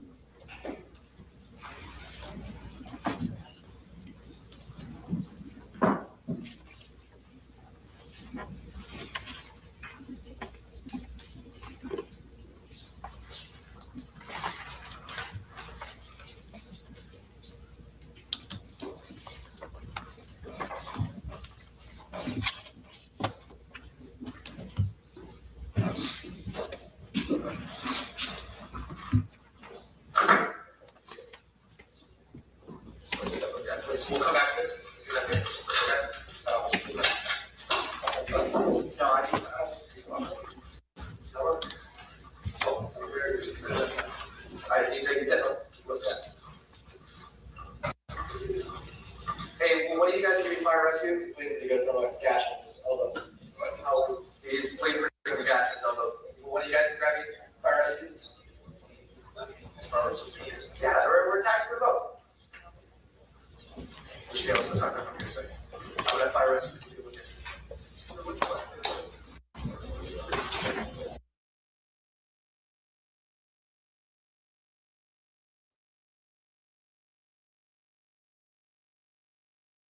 It froze.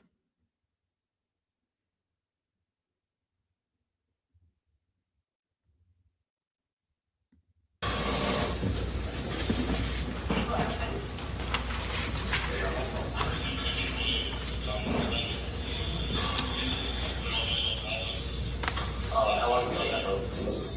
Yeah, I own a boat. And how many hours? You gotta put hours, how many hours on it?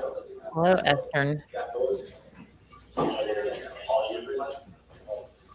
He learned of a case today. Ellie Adler, Miami, 15-year-old ran over.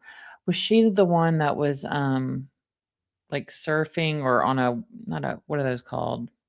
Like a paddleboard or something? Passed away from boating negligence. Prosecutor, Miss Adams. Yeah. I think that might have been the girl. How long have you been boating? All day. You had all the safety equipment on the boat, right? Oh, yeah, he was trying to get attention.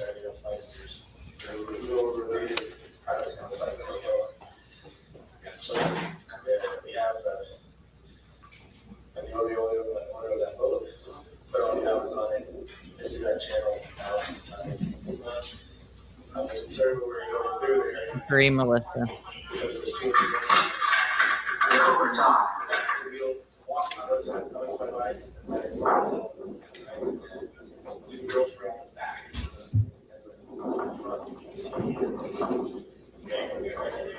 We were going through the last marker.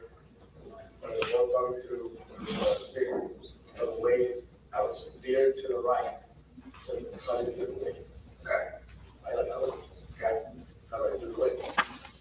And I go like it's a waves, look back at two girls that was sitting. Okay. And I was a little concerned on my way. Watch, I don't remember exactly who it was.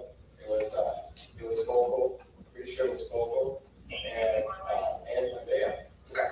So I turned around, and I said, hey guys, watch out, hold on, I'm trying to get you guys on the back, and they walked around, they were right on the back.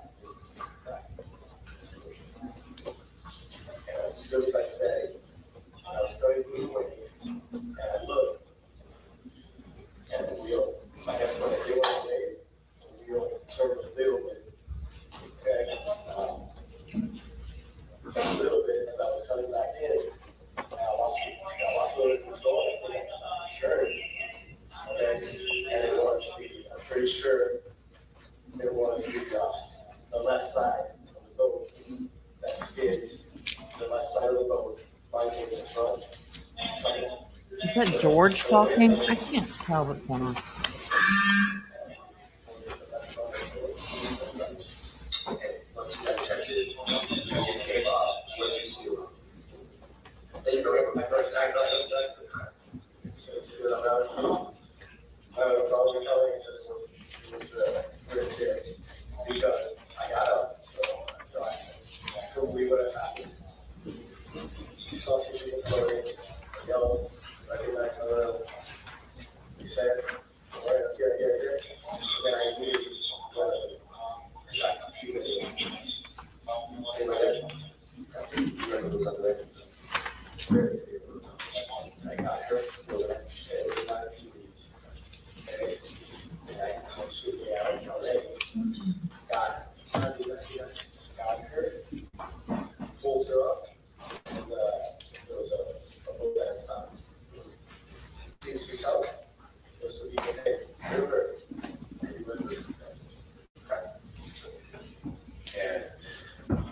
Take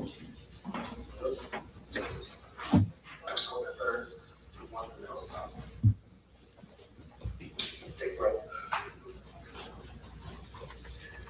Take breath.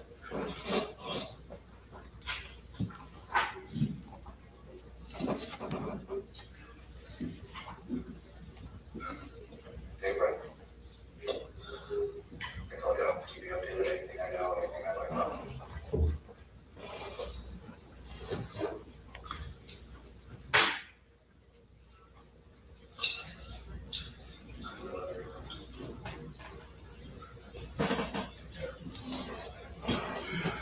They were a couple of models. I don't know about y'all, but I'm losing this. What time did you stop speaking with the defendant to go and get some other forms? 9:13 p.m. He's just rambling kind of with excuses, not to compare him, but remember how Brian Walsh was just on and on. Or Melody Ferris forever. The recording that we just heard, is that exactly the way that you and the defendant were interacting with each other? Yes. Thanks, Dan. At the time that you're talking with him, is he showing any overt signs of being impaired by alcohol? No. Is he being cooperative with you? Yes, ma'am. In fact, is he volunteering to give you information? Yes, ma'am. And did he express any kind of concern for the people that were his passengers? Yes, ma'am. Did it seem legitimate? Yes, ma'am. Now, at that time, when you're speaking with George Pino, do you have any idea what his GPS is going to tell you? No, ma'am. At that moment in time, are you thinking in any way that he's a criminal suspect? No, ma'am. At that time, when he gave you this, explanation that there was some other vessel that caused this crash, did you have any reason at that moment to doubt what he was saying to you? No, ma'am. So at the end of that exchange, do you then wind up ultimately maybe talking with some colleagues, but then getting papers that you needed? Yes, ma'am. What were the papers that you needed? Consent to search form. Okay. What's a consent to search form? It's a voluntary form that the individual signed to give us access to look at whatever we put on it. So GPSs, hatches, engine data, just so we can do a thorough investigation to look over the boat. Now, while you went to go get these papers, where is the defendant? He is still on the island. He's checking on the girls. He's talking to other people all around him. Is he handcuffed? No, ma'am. Are the police officers on either side of him escorting him around? No, ma'am. Is he able to wander around freely with the other girls that were there? Yes, ma'am. About how long were you gone? I was gone for roughly 20 minutes Okay. Where was it that you had to go to get these papers? to my patrol vessel. Is that basically your, I don't know, like a floating office for you? Yes, ma'am. Okay. Now, when you step away from the defendant, do you mute your microphone? Yes, ma'am. Can you explain why? We mute our microphones when we're not discussing anything with the public. We're speaking to other colleagues, law enforcement, first responders, might be sensitive subjects, sensitive matters. So we have the ability to mute it when we're speaking to other law enforcement, not the public. Was it your intention when you re-engaged with the defendant to unmute your microphone? Yes, ma'am. Did you forget to do that right off the bat? I did. Okay. But did you at some point during that second interchange? Yes, ma'am. Okay. Now, did your body worn camera capture some images of the defendant while he was interacting with the other girls and on that island? Yes, ma'am. And is that one of the clips that you reviewed earlier this morning? Yes, ma'am. For the record, I'm going to be publishing the clip in 3 Elliott Key Harbor. No, you're not. Not this one.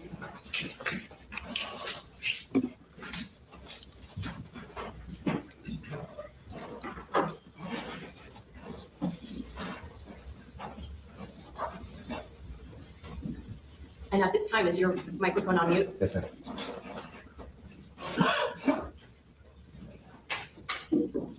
Did he have any bandages on his body? Yes, ma'am. Where? On his head.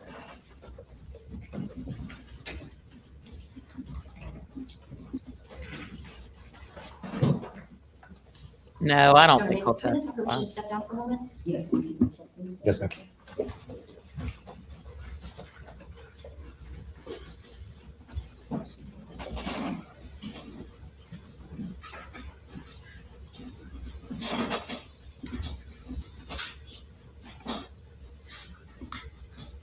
Right now, you're conversing with your colleague? I am. That person you just saw with the light on his head, who's that? That's, you know.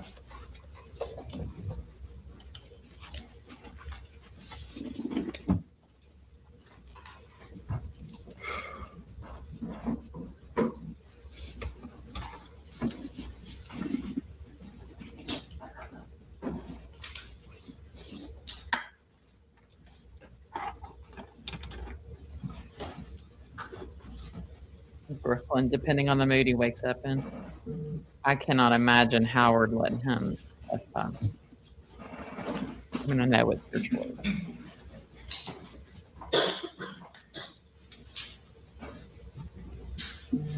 Lieutenant, at one point, you see on your body Oh, worn yeah. camera, it looks to be like the top of a clipboard or something like that. Can you describe for the jurors, what is it that you're holding in your hand?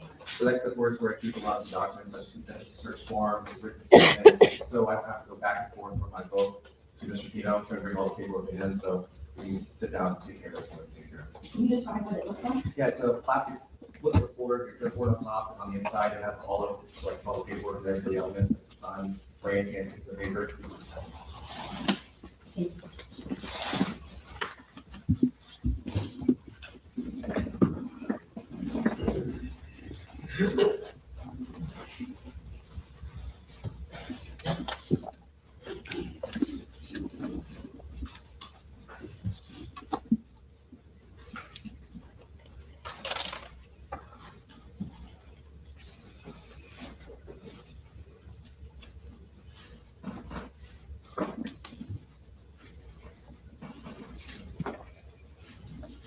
Fletcher, Austin, Drummond, probably be in Dixon County. Does that mean we're going? The courthouse seat there, about 10 people. Wow.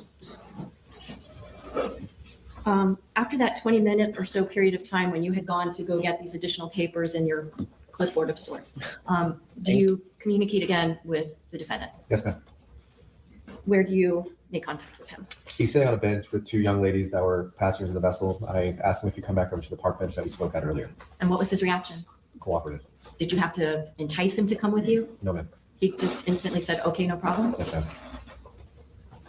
Did you have to assist him at this point walking over to the table? No, ma'am.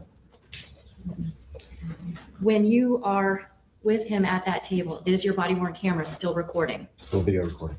But what about audio? No, it is not. Okay. Did you, in fact, show to the defendant a form called the consent to search form? Yes, ma'am. The record I'm showing counsel states 1 proof identification.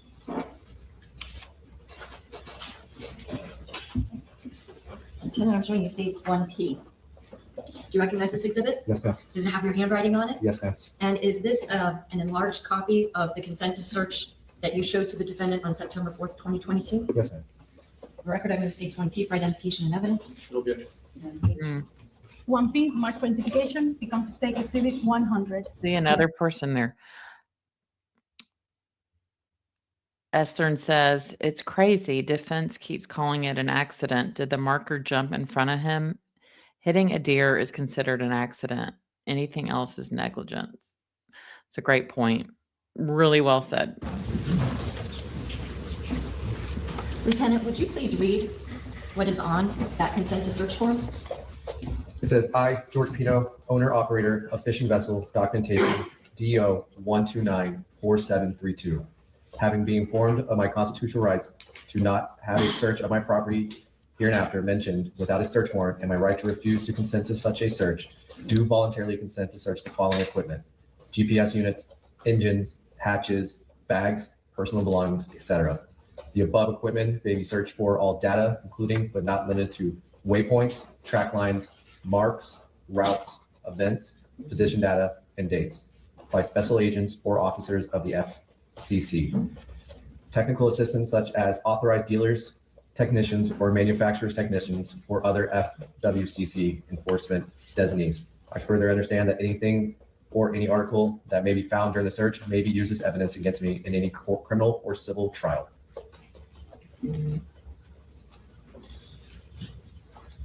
Your Honor, may the witness step down again, please? Yes, ma'am. Lieutenant, first off, who fills out the name George Pino up here? And what is this documentation number? Documentation is an identifier of the vessel that Mr. Pino is operating. It's a federal documentation number, so you can different way for that federal documentation. Identifier of the vessel. Speaking of that vessel, was it in fact taken out of the water that night? It was not taken out that night. It took a day or two to get it out. Yes, sir. Now I see under here, I voluntarily consent to search of the following equipment. We see GPS units, engines, hatches, bags, personal belongings, etc. Who wrote that in? I did. At the bottom, I see a signature. Who wrote that signature? The defendant. Okay. And what was the date and the time that this was signed? 9/4/2022 at 21:31 hours, which is 9:31 p.m. Okay, and then down here, the name of the person giving permission. Who wrote that? I did. And I see name of person with missing signature. Who's that? And did you fill out your name? I did. Below that, it asks address and telephone number of person giving permission. Who wrote that information? I did. And at the bottom, again, there's another signature of person giving permission. Who wrote that signature? And then the signature of the person witnessing permission? That would be my signature. Thank you.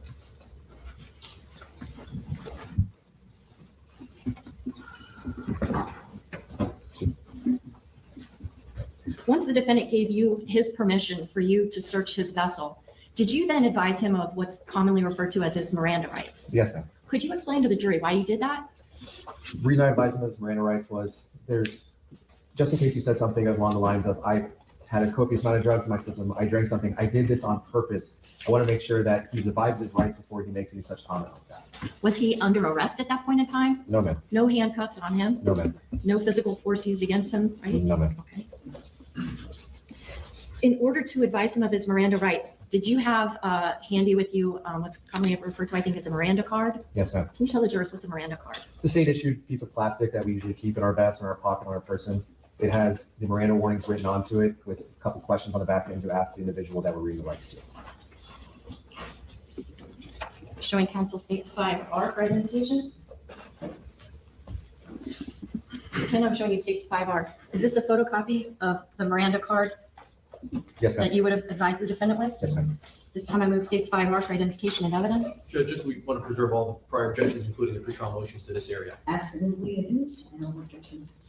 Maybe we just have a standing objection, so I don't need to. Sure, no problem. 5R, mark for identification, becomes exhibit 101. Lieutenant, would you read from this document what you read to the defendant in the same type of tone that you read it to him? Yes, ma'am. Go ahead. You have the right to remain silent. Anything you say cannot be used against you in a court of law. You have the right to talk to a lawyer and have him or her present while you're being questioned. If you cannot afford to hire a lawyer, one will be appointed to represent you before any questioning if you wish. If you consent to answer questions now without a lawyer present, you will still have the right to stop answering at any time. Do you understand each of these rights? With these rights in mind, do you wish to talk to us now? Did the defendant ever tell you, no, I'm not willing to talk to you? No, ma'am. So he's still being cooperative, is that fair to say? Yes, ma'am.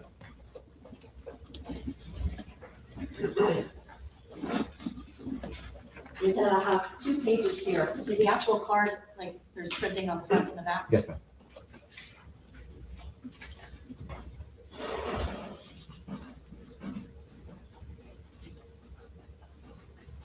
At some point while you're advising the defendant of his rights, do you remember, oh gosh, I forgot to turn on my microphone? Yes, ma'am. Do you turn it on right then and there? Yes, ma'am. And once you hit the microphone on your camera, is the remainder of that exchange with the defendant recorded? Yes, ma'am.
I'm sorry, can't hear you, so sorry.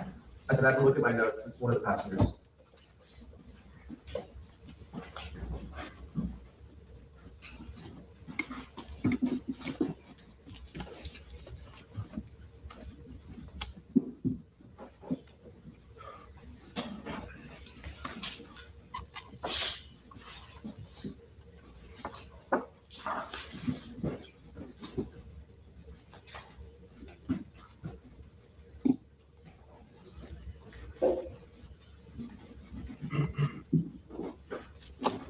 I'm going to go forward to the defense attorney to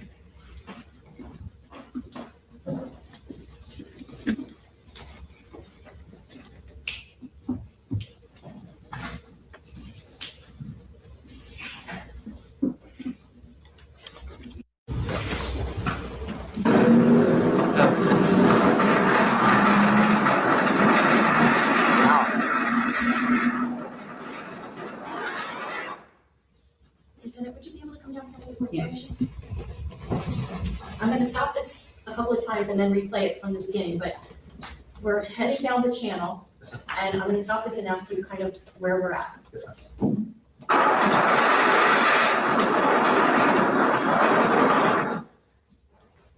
What channel marker is that? Be 13. 13A? Take a close look. 13A. Okay.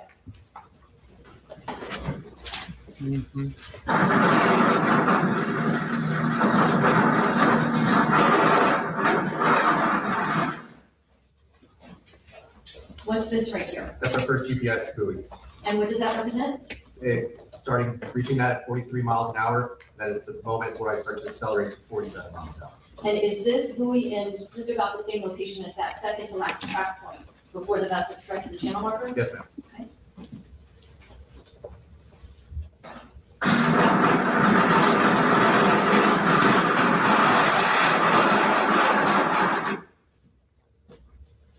What I'm pointing to here with my pen, what is that? That's the second GPS buoy.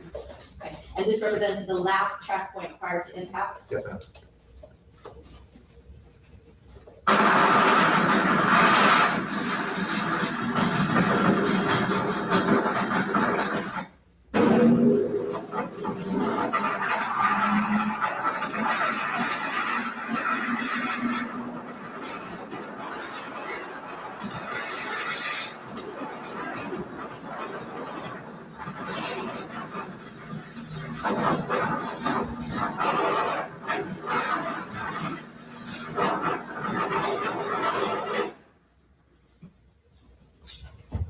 Lieutenant, when is this channel marker there? Green marker 15.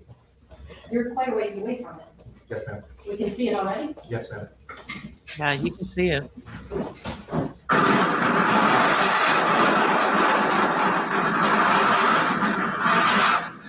Yeah.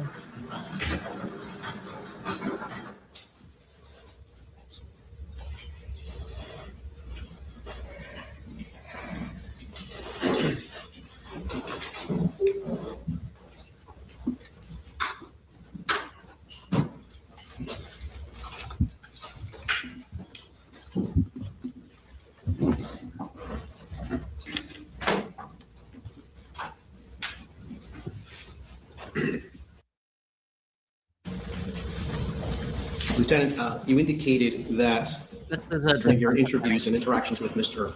Pino, that there was no detection on your part. You did not observe any signs of impairment by alcohol. Is that correct? Yes, sir. The first time.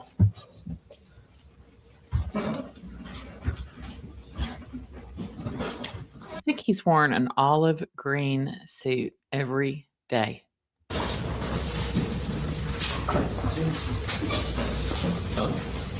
At the point that you had your first interaction with Mr. Pino, however, at approximately 2 hours had passed since the accident in this case. Is that right? Yes, sir. So to be more specific, the accident occurred sometime around 6:37 p.m. Is that right? Yes, sir.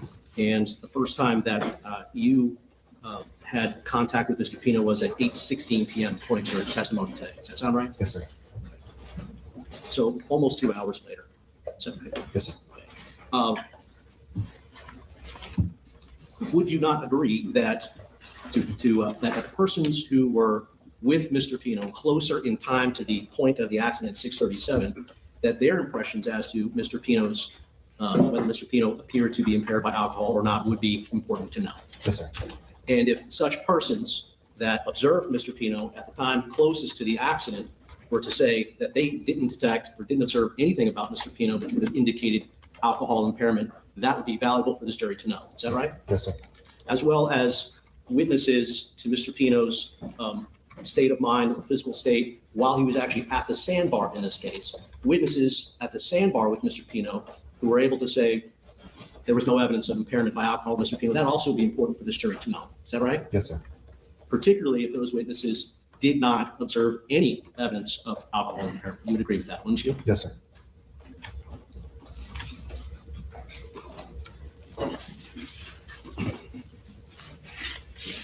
We heard earlier today that when you had your first opportunity to have interaction with Mr. Pino, that was at the seawall at Elliott Key Harbor. Is that right? Yes, sir. Mr. Pino was on a police boat. Is that right? Yes, sir. In fact, he was on a police boat with one of your members of your crew that day, Keith Hernandez. Is that right? Yes, sir. And when you are asking Mr. Pino some basic background questions about his boat during that interaction, Mr. Pino answered those questions, correct? Yes, sir. But he also offered an explanation, his memory about how this accident occurred, correct? Yes, sir. And I just wanted to go through slowly with you. We have the benefit of the transcript that was prepared for the jury. And Mr. Pino says that we were going back, we were coming through the channel. Of course, he's referring to Cutter Bank Channel. Was that your understanding at the time? Yes, sir. And there were two girls sitting in the back. A boat was coming. We were going by the little, and then you interrupt him and say, you leave the boat in the water at Ocean Reef, or is it at a trailer at Ocean Reef? That's all that you were interested in at that moment. Is that correct? Yes, sir.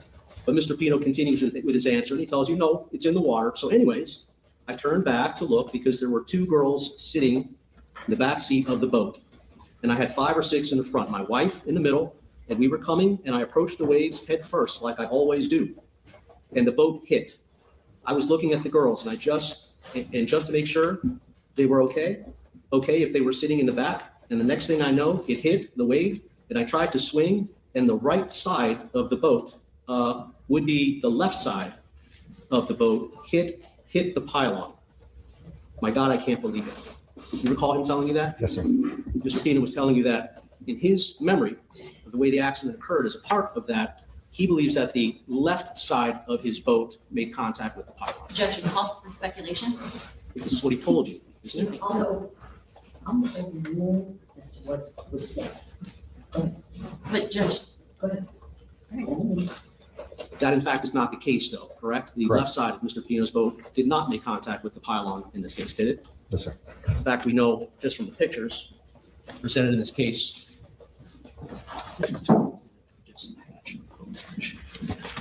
This is it. As we saw in State's Exhibit number 68, very clearly, damage happens to the right side of the boat. Is that right? Yes, sir. And that's not a mystery in this case. Is it? That's not in dispute here, right? No, sir. But at least when Mr. Pino had that initial interaction with you, it was his belief, his memory at that moment, that actually it was the left side of his boat. Objection. That's the stage. What Mr. Pino's belief was or wasn't.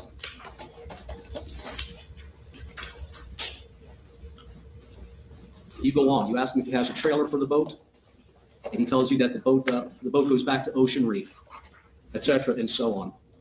There's then another opportunity that you have to speak with Mr. Pino. Is that right? Yes, sir. Because after you had your initial interaction with him while he was at the seawall on Officer Alex's boat, you went because you needed to make some phone calls. Is that right? Yes, sir. In connection with the accident scene that you were working, or the accident investigation that you were working. Correct? Yes, sir. And when you came back,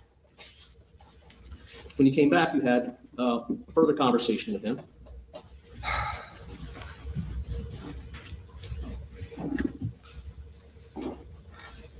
And you tell Mr. Pino, Mr. Pino says to you, someone told me that, well, the other girl that was on there, Cammie, she's over there. She was there on the boat with my wife when the other girl was getting airlifted. And you reply, see, I'm still getting all the pieces. See, I'm still getting all the pieces. Pino, she said that she was getting CPR. You respond, I don't know about that yet. So first thing I'm going to do, talk to you about, there's a boating accident, a serious injury. And Mr. Pino, then there was some conversation between you, Mr. Pino, about alcohol, correct? Yes, sir. And Mr. Pino says to you, in response, he says, I had 2 beers. You recall him saying that? Yes, sir. And your response to that was, and it's not illegal to boat and drive. It's not illegal to drink a beer or a couple of beers and drive. And that's a true statement, isn't it? Yes, sir. And Mr. Pino says, I feel perfect in the way my mind was. I mean, I know what happened. I've been operating boats forever. I've done that ride 1,000 times. Do you know if Mr. Pino has done that ride 1,000 times? I do not know. Do you know if it's true? I do not know if that's true. Did you ever examine or become aware of the data examination of the GPS devices in Mr. Pino's boat? Yes, sir. Did either of the historic track points or in either of the GPS devices reflect thousands of rides through the Cutter Bank channel? No, I do not. So this was Mr. Pino's memory. Objection. He's a very little man. The GPS devices did not bear out Mr. Pino's statement that he had been through the Cutter channel thousands of times. Is that correct? Correct. And you reply to that and you say, you're allowed to drink alcohol and drive a boat. And this is what you told him, right? Yes, sir. And again, that is a true statement, right? Yes, sir.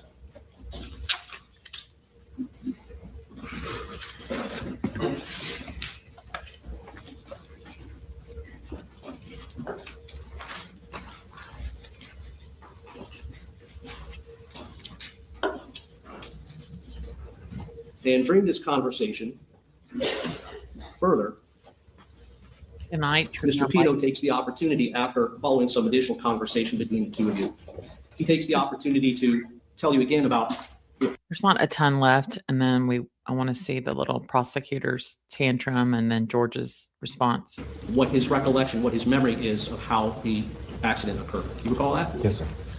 And Mr. Pino says, that was my wife and myself, right? And then two girls were on the back, and the rest of the girls in the front in the seating area. And then we were going through the last marker. There was a boat coming through, which was bigger. So the waves, I was veering to the right to cut into the waves. You say, okay. Mr. Pino continues. Right, like I always do, cut right through the waves. And I knew I was going to hit some waves. I looked back at the two girls that were sitting back there because I was a little concerned. I told my wife, watch. I even remember exactly who it was. It was Coco. Pretty sure it was Coco and Andrea. Do you recall him giving you that answer? Yes, sir. Now, Coco, he was referring to someone by the name of Coco Aguilar, correct? Yes, sir. And Andrea, he was referring to someone known as Andrea Knopfler, correct? Yes, sir. And both Coco Aguilar and Andrea Knopfler, they were passengers on Mr. Pino's boat at the time that this accident occurred. Yes, sir. And Mr. Pino is telling you that he even remembers exactly who was sitting behind him, again saying it was Coco and Andrea. Is that right? Correct. Now, that turned out not to be true. Is that right? Objection called for your second. Did you conducted a further investigation in the days and months leading or after this accident, correct? Yes, sir. And you determined who, in fact, of the passengers were sitting in the back of the boat, didn't you? Yes, sir. And did your investigation reveal that it was Sarah Gutierrez? Objection, this is hearsay. Your investigation did not reveal that Coco Aguilar and Andrea Knopfler were sitting in the back of the boat. Objection, it's hearsay. Exhibit number 11.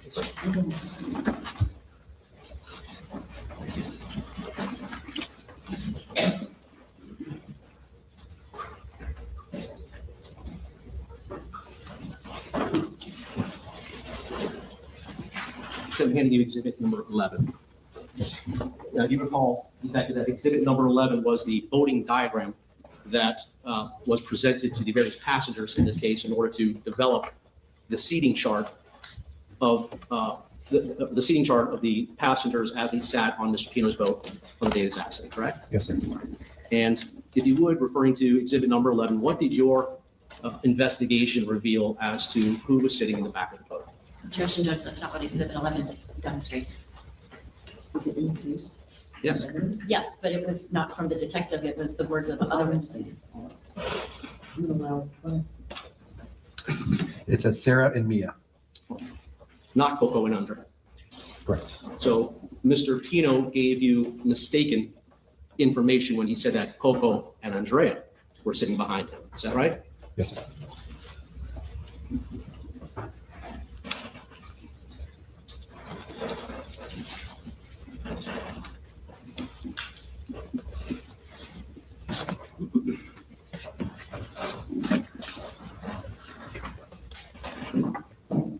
Mr. Pino goes on, and he tells you, speeding up a bit, He says, so I turned around and I said, hey guys, watch out, hold on. Because I'm cutting into the waves and you guys are on the back, and if you bump around, they were right on the back. There was a seat at the back of the boat. And as soon as I said it, I was cutting through the wave and I looked, and the wheel, I guess when it hit the waves, the wheel turned a little bit. Okay, turned a little bit as I was cutting back in, and I lost a little bit control. And I think I turned, okay. And it was I'm pretty sure it was the left side of the boat that skimmed the left side of the boat, probably towards the front to try to turn away from it. So again, Mr. Pino tells you that it was the left side of the boat that made contact. Is that right? Yes, sir. And he goes on to say, and the boat hit the left front boat, and then we all got ejected. Do you know if Mr. Pino's statement to you that, quote unquote, they all got ejected, or I'm sorry, that we all got ejected, was true? Objection, calls for hearsay.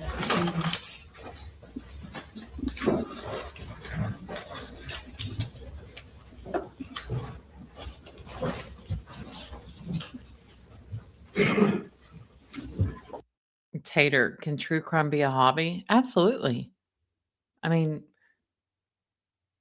I think it's a smart group of people. They like to analyze things, give theories, problem solve, psychological analysis. That's why I like him. Do you know if Mr. Pino's statement that, quote, we all got ejected was an accurate statement? Objection, Judge.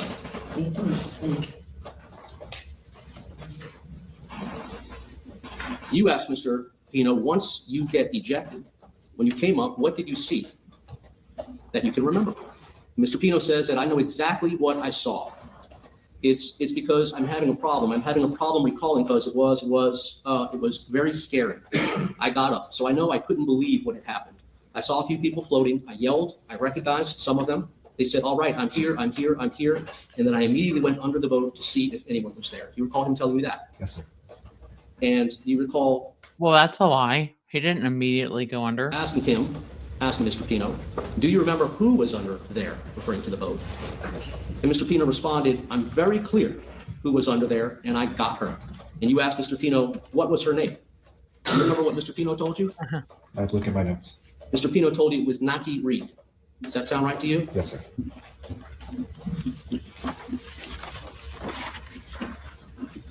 And we, of course, are here in this trial because it wasn't Nati Reed who was under the boat, right? Correct. Do you know who was under the boat? Objection, Judge, calls for speculation. Who was in there? Do you know who was under the boat? Objection, calls for speculation. Sure. Lucy Fernandez was under the boat, wasn't she? Objection, calls for speculation. Not sure I understand the. Come over here, please. Sure.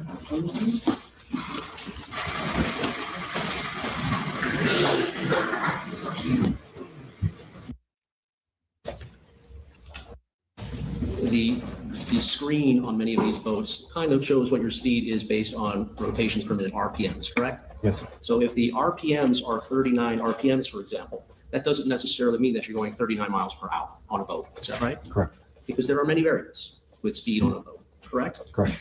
And in fact, we discussed that with Mr. Pino because he was asking you, what does 39 RPMs correspond to miles per hour? You remember that conversation? Yes, sir. And you were telling Mr. Pino that, just as we said, it could be a couple different things. It could be propeller, that he had 14 people on the boat. These are some of the variables which would affect speed. Remember that conversation? Yes, sir. One of the things that Mr. Pino offered was that he said he had a lot of weight on the boat, and that he said, quote, I have two engines, two 225s. Do you recall that? Yes, sir. And when he said 225s, he was referring to the size of the engines on his boat. Objection, calls for speculation.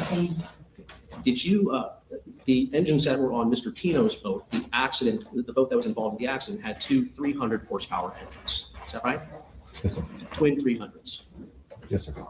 Do you know if Mr. Pino ever owned a boat prior to the boat that was involved in this accident? No, sir.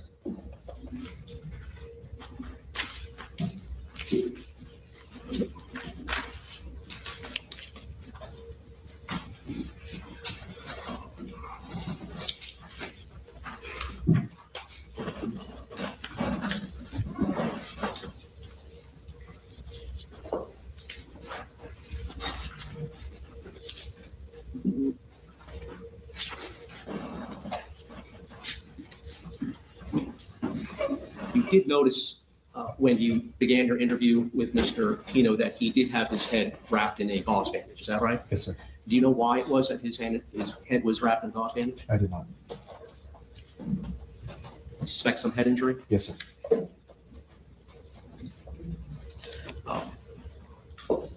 And Mr. Pino, in fact, prepared the written statement for you that you asked for. Is that correct? Yes, sir. That's in evidence now, isn't it? Yes, sir.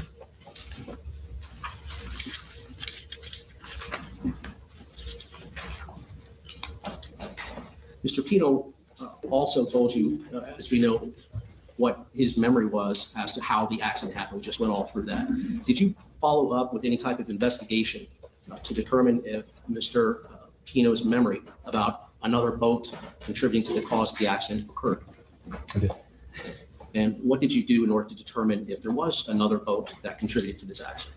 Multiple different things. I'm sorry, Multiple different things. Such as, Lieutenant, what did you do?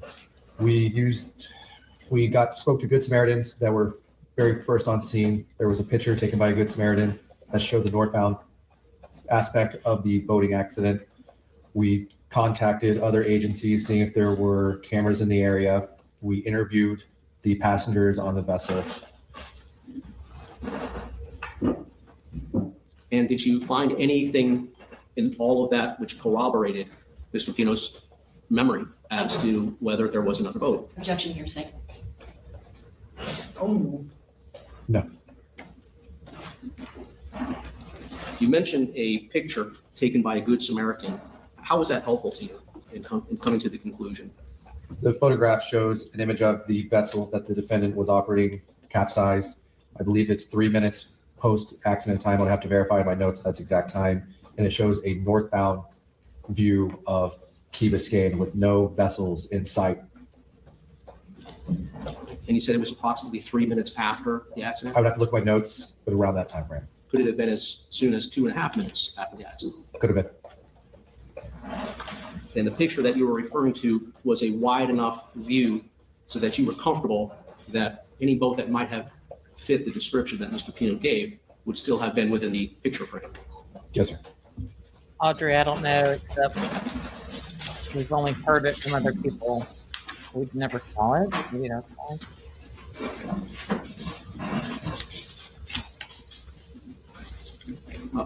Lieutenant, I'm all passing notes now. one of the things that was recovered 2 days after the accident were some empty alcoholic beverage containers. Is that right? Yes, sir. And that was when the boat was actually recovered out of the water. There was an inspection done of the boat. Yes, sir. And that's where these things were discovered. Is that correct? Yes, sir. And you testified earlier today that there were 61 empty alcoholic beverage containers. Yes, sir. My memory.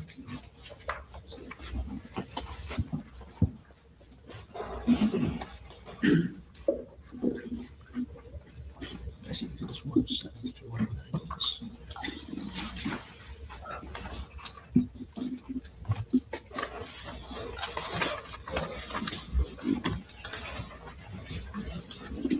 A lot of containers.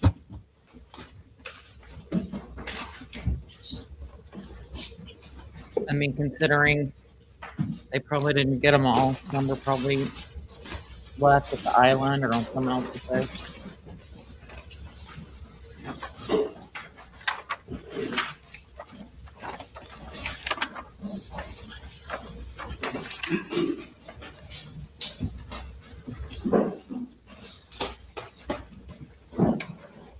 Lieutenant, were you a part of the recovery team of the boat on the 6th? Objection, that just beyond scope of threat.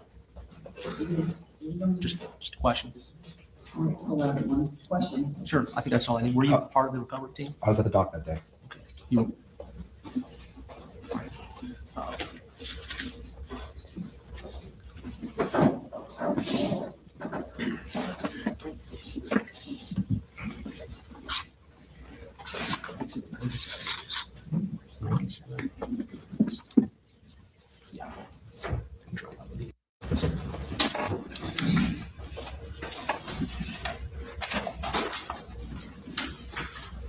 Totally instructed me to follow the buoys from one buoy to the next.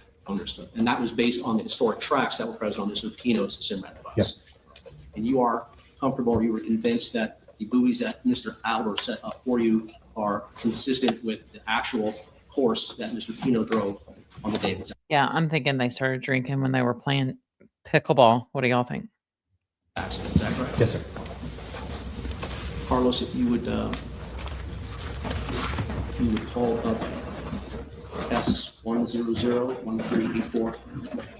Juliet, that's right. But we're about done. There's not a ton left. May Lieutenant Thompson come down? Yes, sir.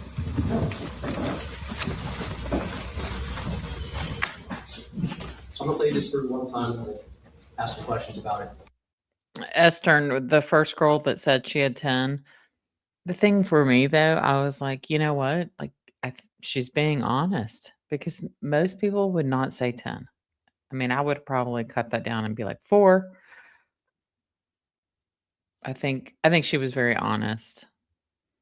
10 drinks though. Oh shit. Don't worry, I'll get us back.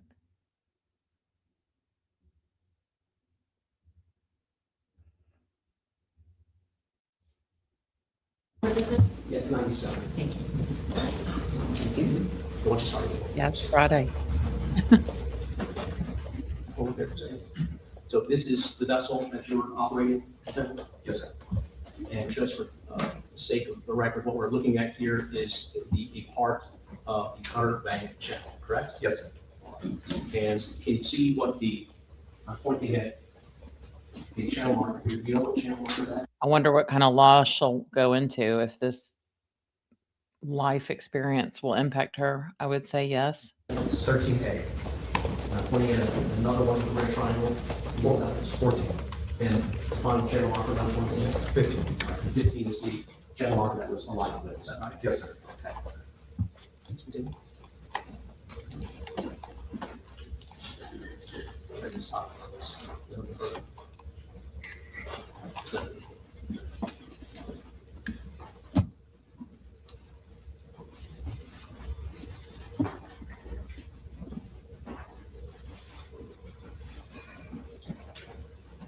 Yeah. Let's run that back again. Yeah.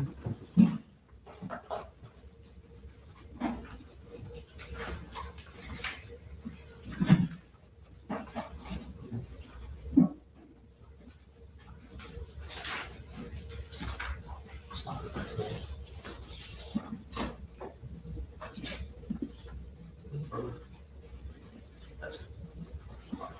Lieutenant Thompson, where your vessel appears at that moment, at the 18-second timestamp, you're just 13A is just to the left side of your vessel. Is that right? Yes, sir. Now, there's plenty of space between your vessel and the 13A channel marker. Yes, sir. Continue, please. Stop there.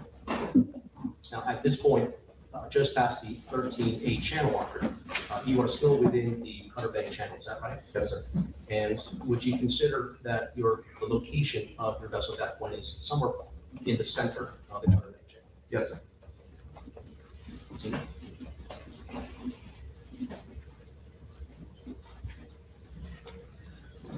Hold there. And as your vessel is continuing now, that is more in line with the left side of the channel. Is that right? Yes, sir.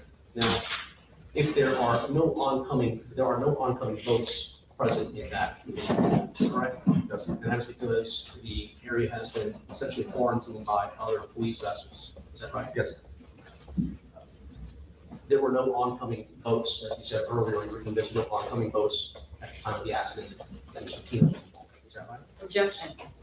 Sustained.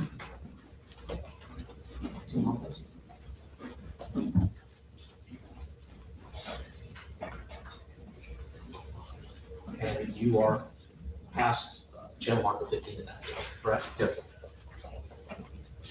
Now, you were able to avoid aligning with channel marker 15, obviously, correct? Yes, sir. And the reason that you were able to avoid alignment is because you were focused entirely on that channel marker.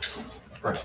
The very purpose that you were there was to conduct this experiment with you. Is that right? Yes, sir. It's reenactment, correct? Yes, sir. And so that's all that you were focused on, right?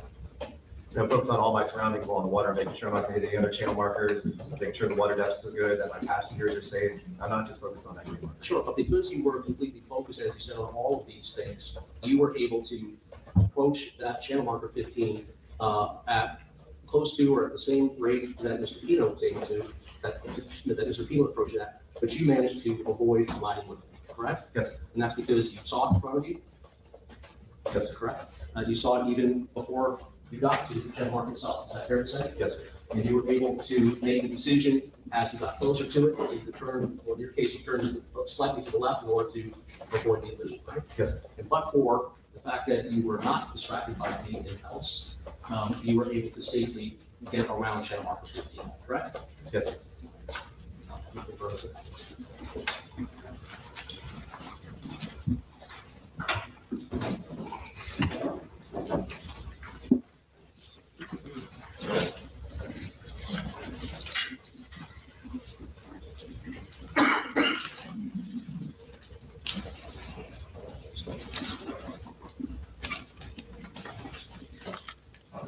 Juliet, good question. I kind of wonder if they are related because that, is also in real estate.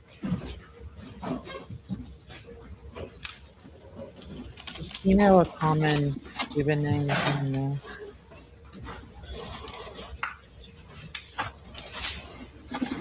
Just final question for you, Lieutenant.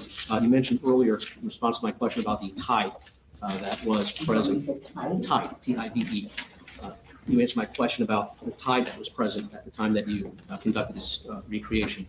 Do you know what station that tide was measured from? No, sir. And I ask because, of course, different stations will have different tide levels. Is that correct? Yes, sir. So what the tide might be in downtown Miami isn't necessarily what the tide is going to be in Coconut Grove, for example. It'll be pretty close based on the area, but it will be different. Okay. And I believe you said that the tide, as you recall, was plus 1.75. Is that it? Yes, sir. And that means exactly what? There's a standard level that the sea level's at, and it goes up and down from there. So plus 1.75 would be 1 foot, 0.1 and 0.75 feet above that standard level. And was that considered the highest tide for that day? No, it was not. What was the high point tide? I do not know. Do you know what the low point tide was? I do not. Right, I have nothing further. Thank you. Thanks, sir.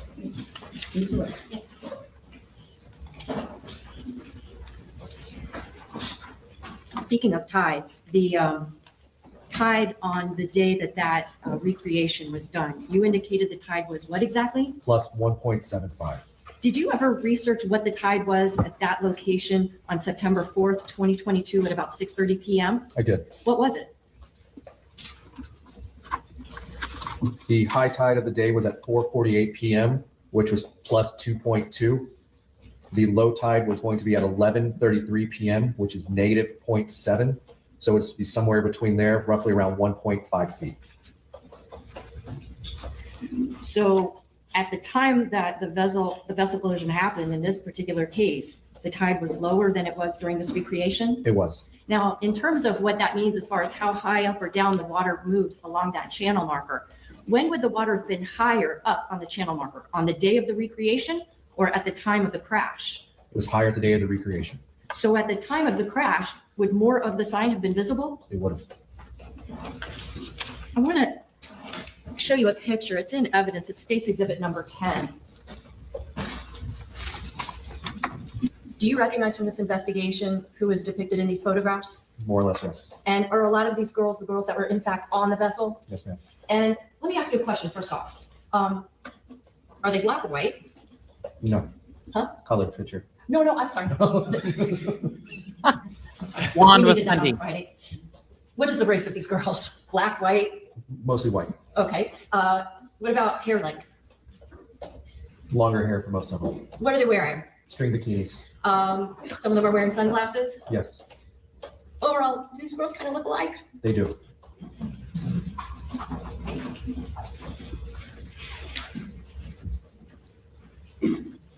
So when Mr. Pino is trying to tell you where he remembers the individual girls were, maybe not so easy to distinguish them when they're wearing bathing suits? Correct.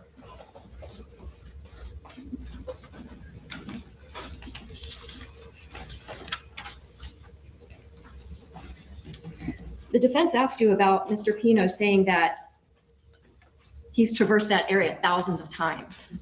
Were you taking him literally at that moment? No, ma'am. So like if I say to you, we've had thousands of sidebars in this trial, do you think we've really walked over to the side of the judge's bench thousands of times? No.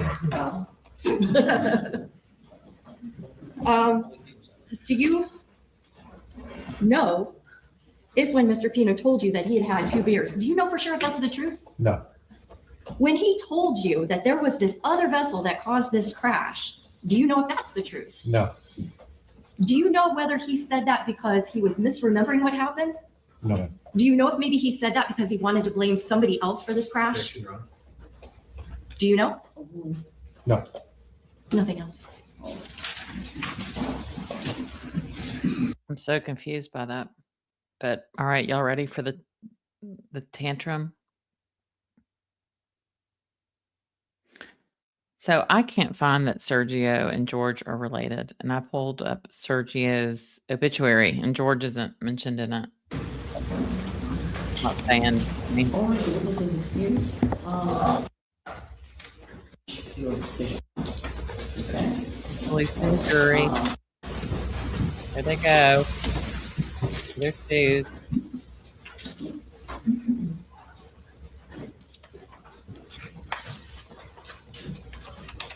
All right, everyone can have a seat.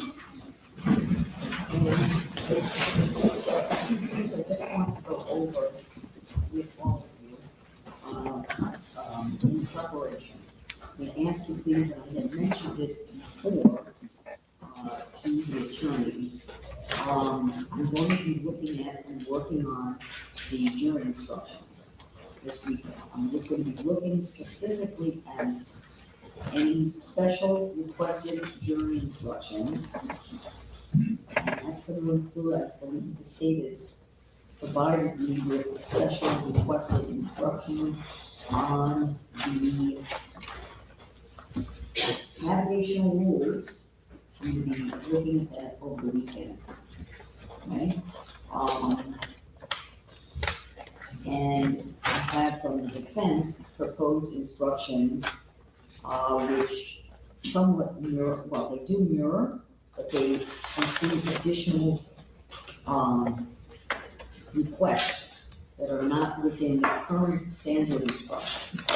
That's going to be very important for us to discuss all of this. So the sooner that we start looking at them and evaluating these current standard instructions for the manslaughter and for vessel homicide, for that. Okay? So please work on that over the weekend. And I'll let you know that I am looking not only in Florida, because I know what the standard, we see what the standard instructions are, but I'm looking again at the state on that issue, and may or may not be looking outside the state of Florida, because I'm not sure to what extent the requests that have been made, how they special instruction from the state, in addition to the additional language from the defense, as special instructions. I think a lot of this could be matters of first impression. So I invite you to look even outside of the state of Florida at how other jurisdictions might address some of these issues that we know we're going to have. It's not going to be a surprise what it is. Okay? All right. That's the one thing. And the second thing is, in terms of where we're going as far as witnesses, my understanding is we're going to have, I think, 2 additional witnesses from the state. Yes. Okay. One is going to be from the court examiner. Correct. Will that be your Hey, Tip. first witness for Monday? I'm not sure. I need to speak with See each how of that them to works figure out how their schedules are. All right. And then you're going to have the witness, Mr. The expert. Albert, A-L-B-E-R. As your expert witness. Okay. If there are any issues that you anticipate regarding that witness, Mr. Albert, or either of the witnesses. That boat was 120 to 150,000. I was shocked. Email. Just a little water toy. Concerns might be raised, so we will raise. Hi, Holly. Discuss those before we bring the jury in, as much as we can. Okay, because that's been very helpful in terms of keeping our proceedings smooth. I'd like to ask if that can be marked as a court exhibit and admitted into evidence. All right, defense? That you've Yes. seen this, okay. I signed it, yes. Okay, so I'm gonna go ahead and take it as a court exhibit. Parties have stipulated, but then what I will do is, at the point in time that you ask me to publish that to the jury, I would publish it as a court exhibit. I would read them the instruction on stipulations, and then, I would read that to them. Okay. That would be the court. I'll leave it to you, though, to notify me Yes. at what point you would like me to provide that information to the jury. Excellent. That would be court exhibit 1. Court exhibit 1, yes. I am told that during my, I believe, redirect with Lieutenant Thompson, I could hear sound behind me, but I was focused on what I was doing. I am told that the defendant may have been muttering something along the lines of, it happens, it happens, it happens. I notice, from being over on that side when I need to view the angle of the monitor screen, he's in very, very close proximity to the jurors. And I hope maybe somebody misunderstood what was taking place, but I did hear noise behind me. And so I just hope that the defendant is not doing something along those lines. Okay. I had made some adjustments to the seating arrangements of everyone, and I did not hear anything. I'm sorry, do you have something you want to say to me? Why are you staring at me? Excuse me. I'm staring up there. I don't want to say anything. Excuse me, ladies and gentlemen, we're not going to do this. Okay? I'm going to remind everyone, including not only people in the audience, but also specifically the parties, the attorneys as professionals, and Mr. Pino. Let's just play that one more We time. won't have this. No conversations. Can you imagine what Judge Everett would say?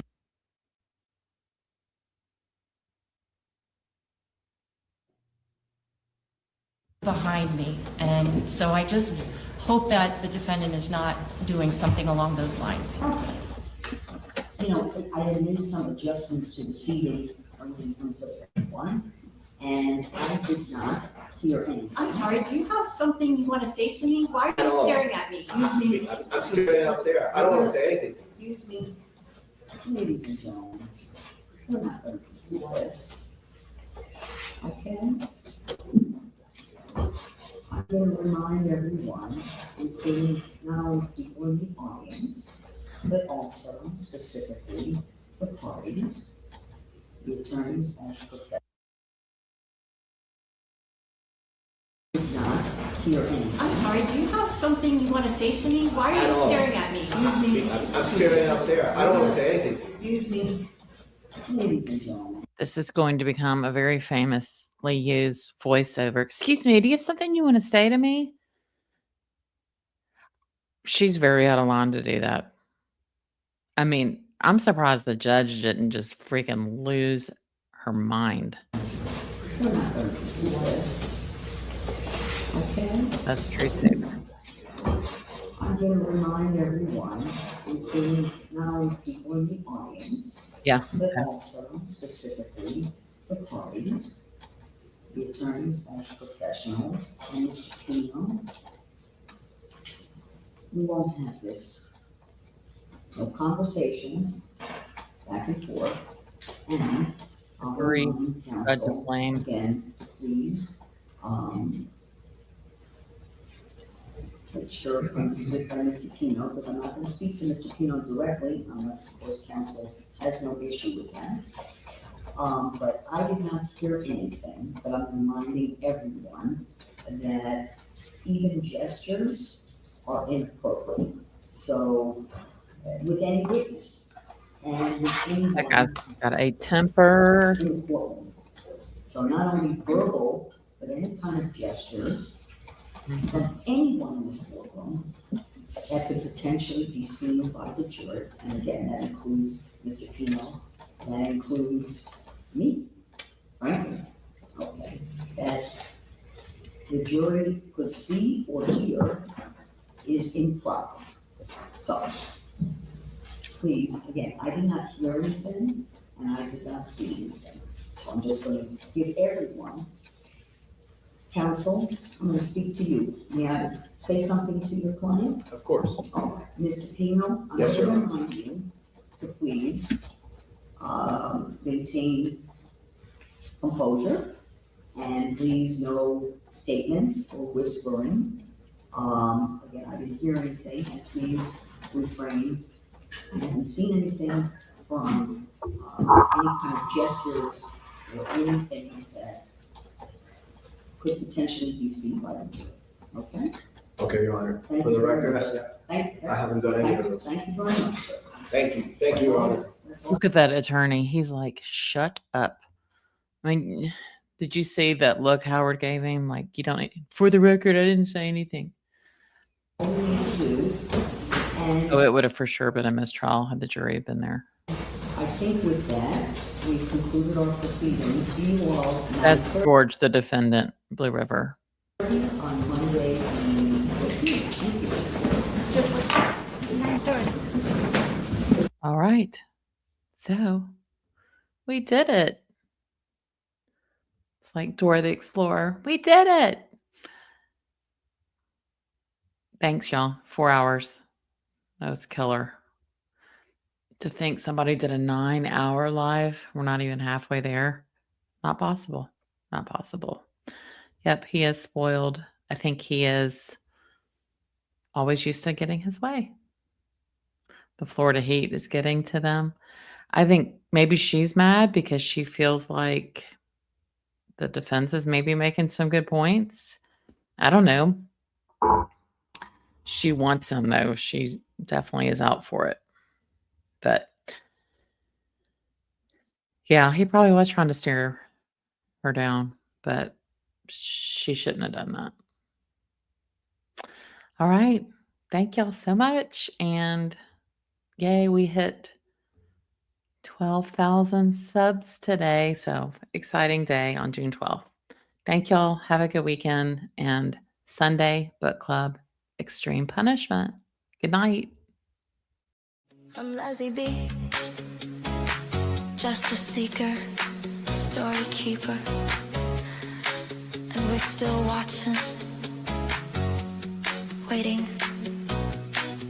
for justice.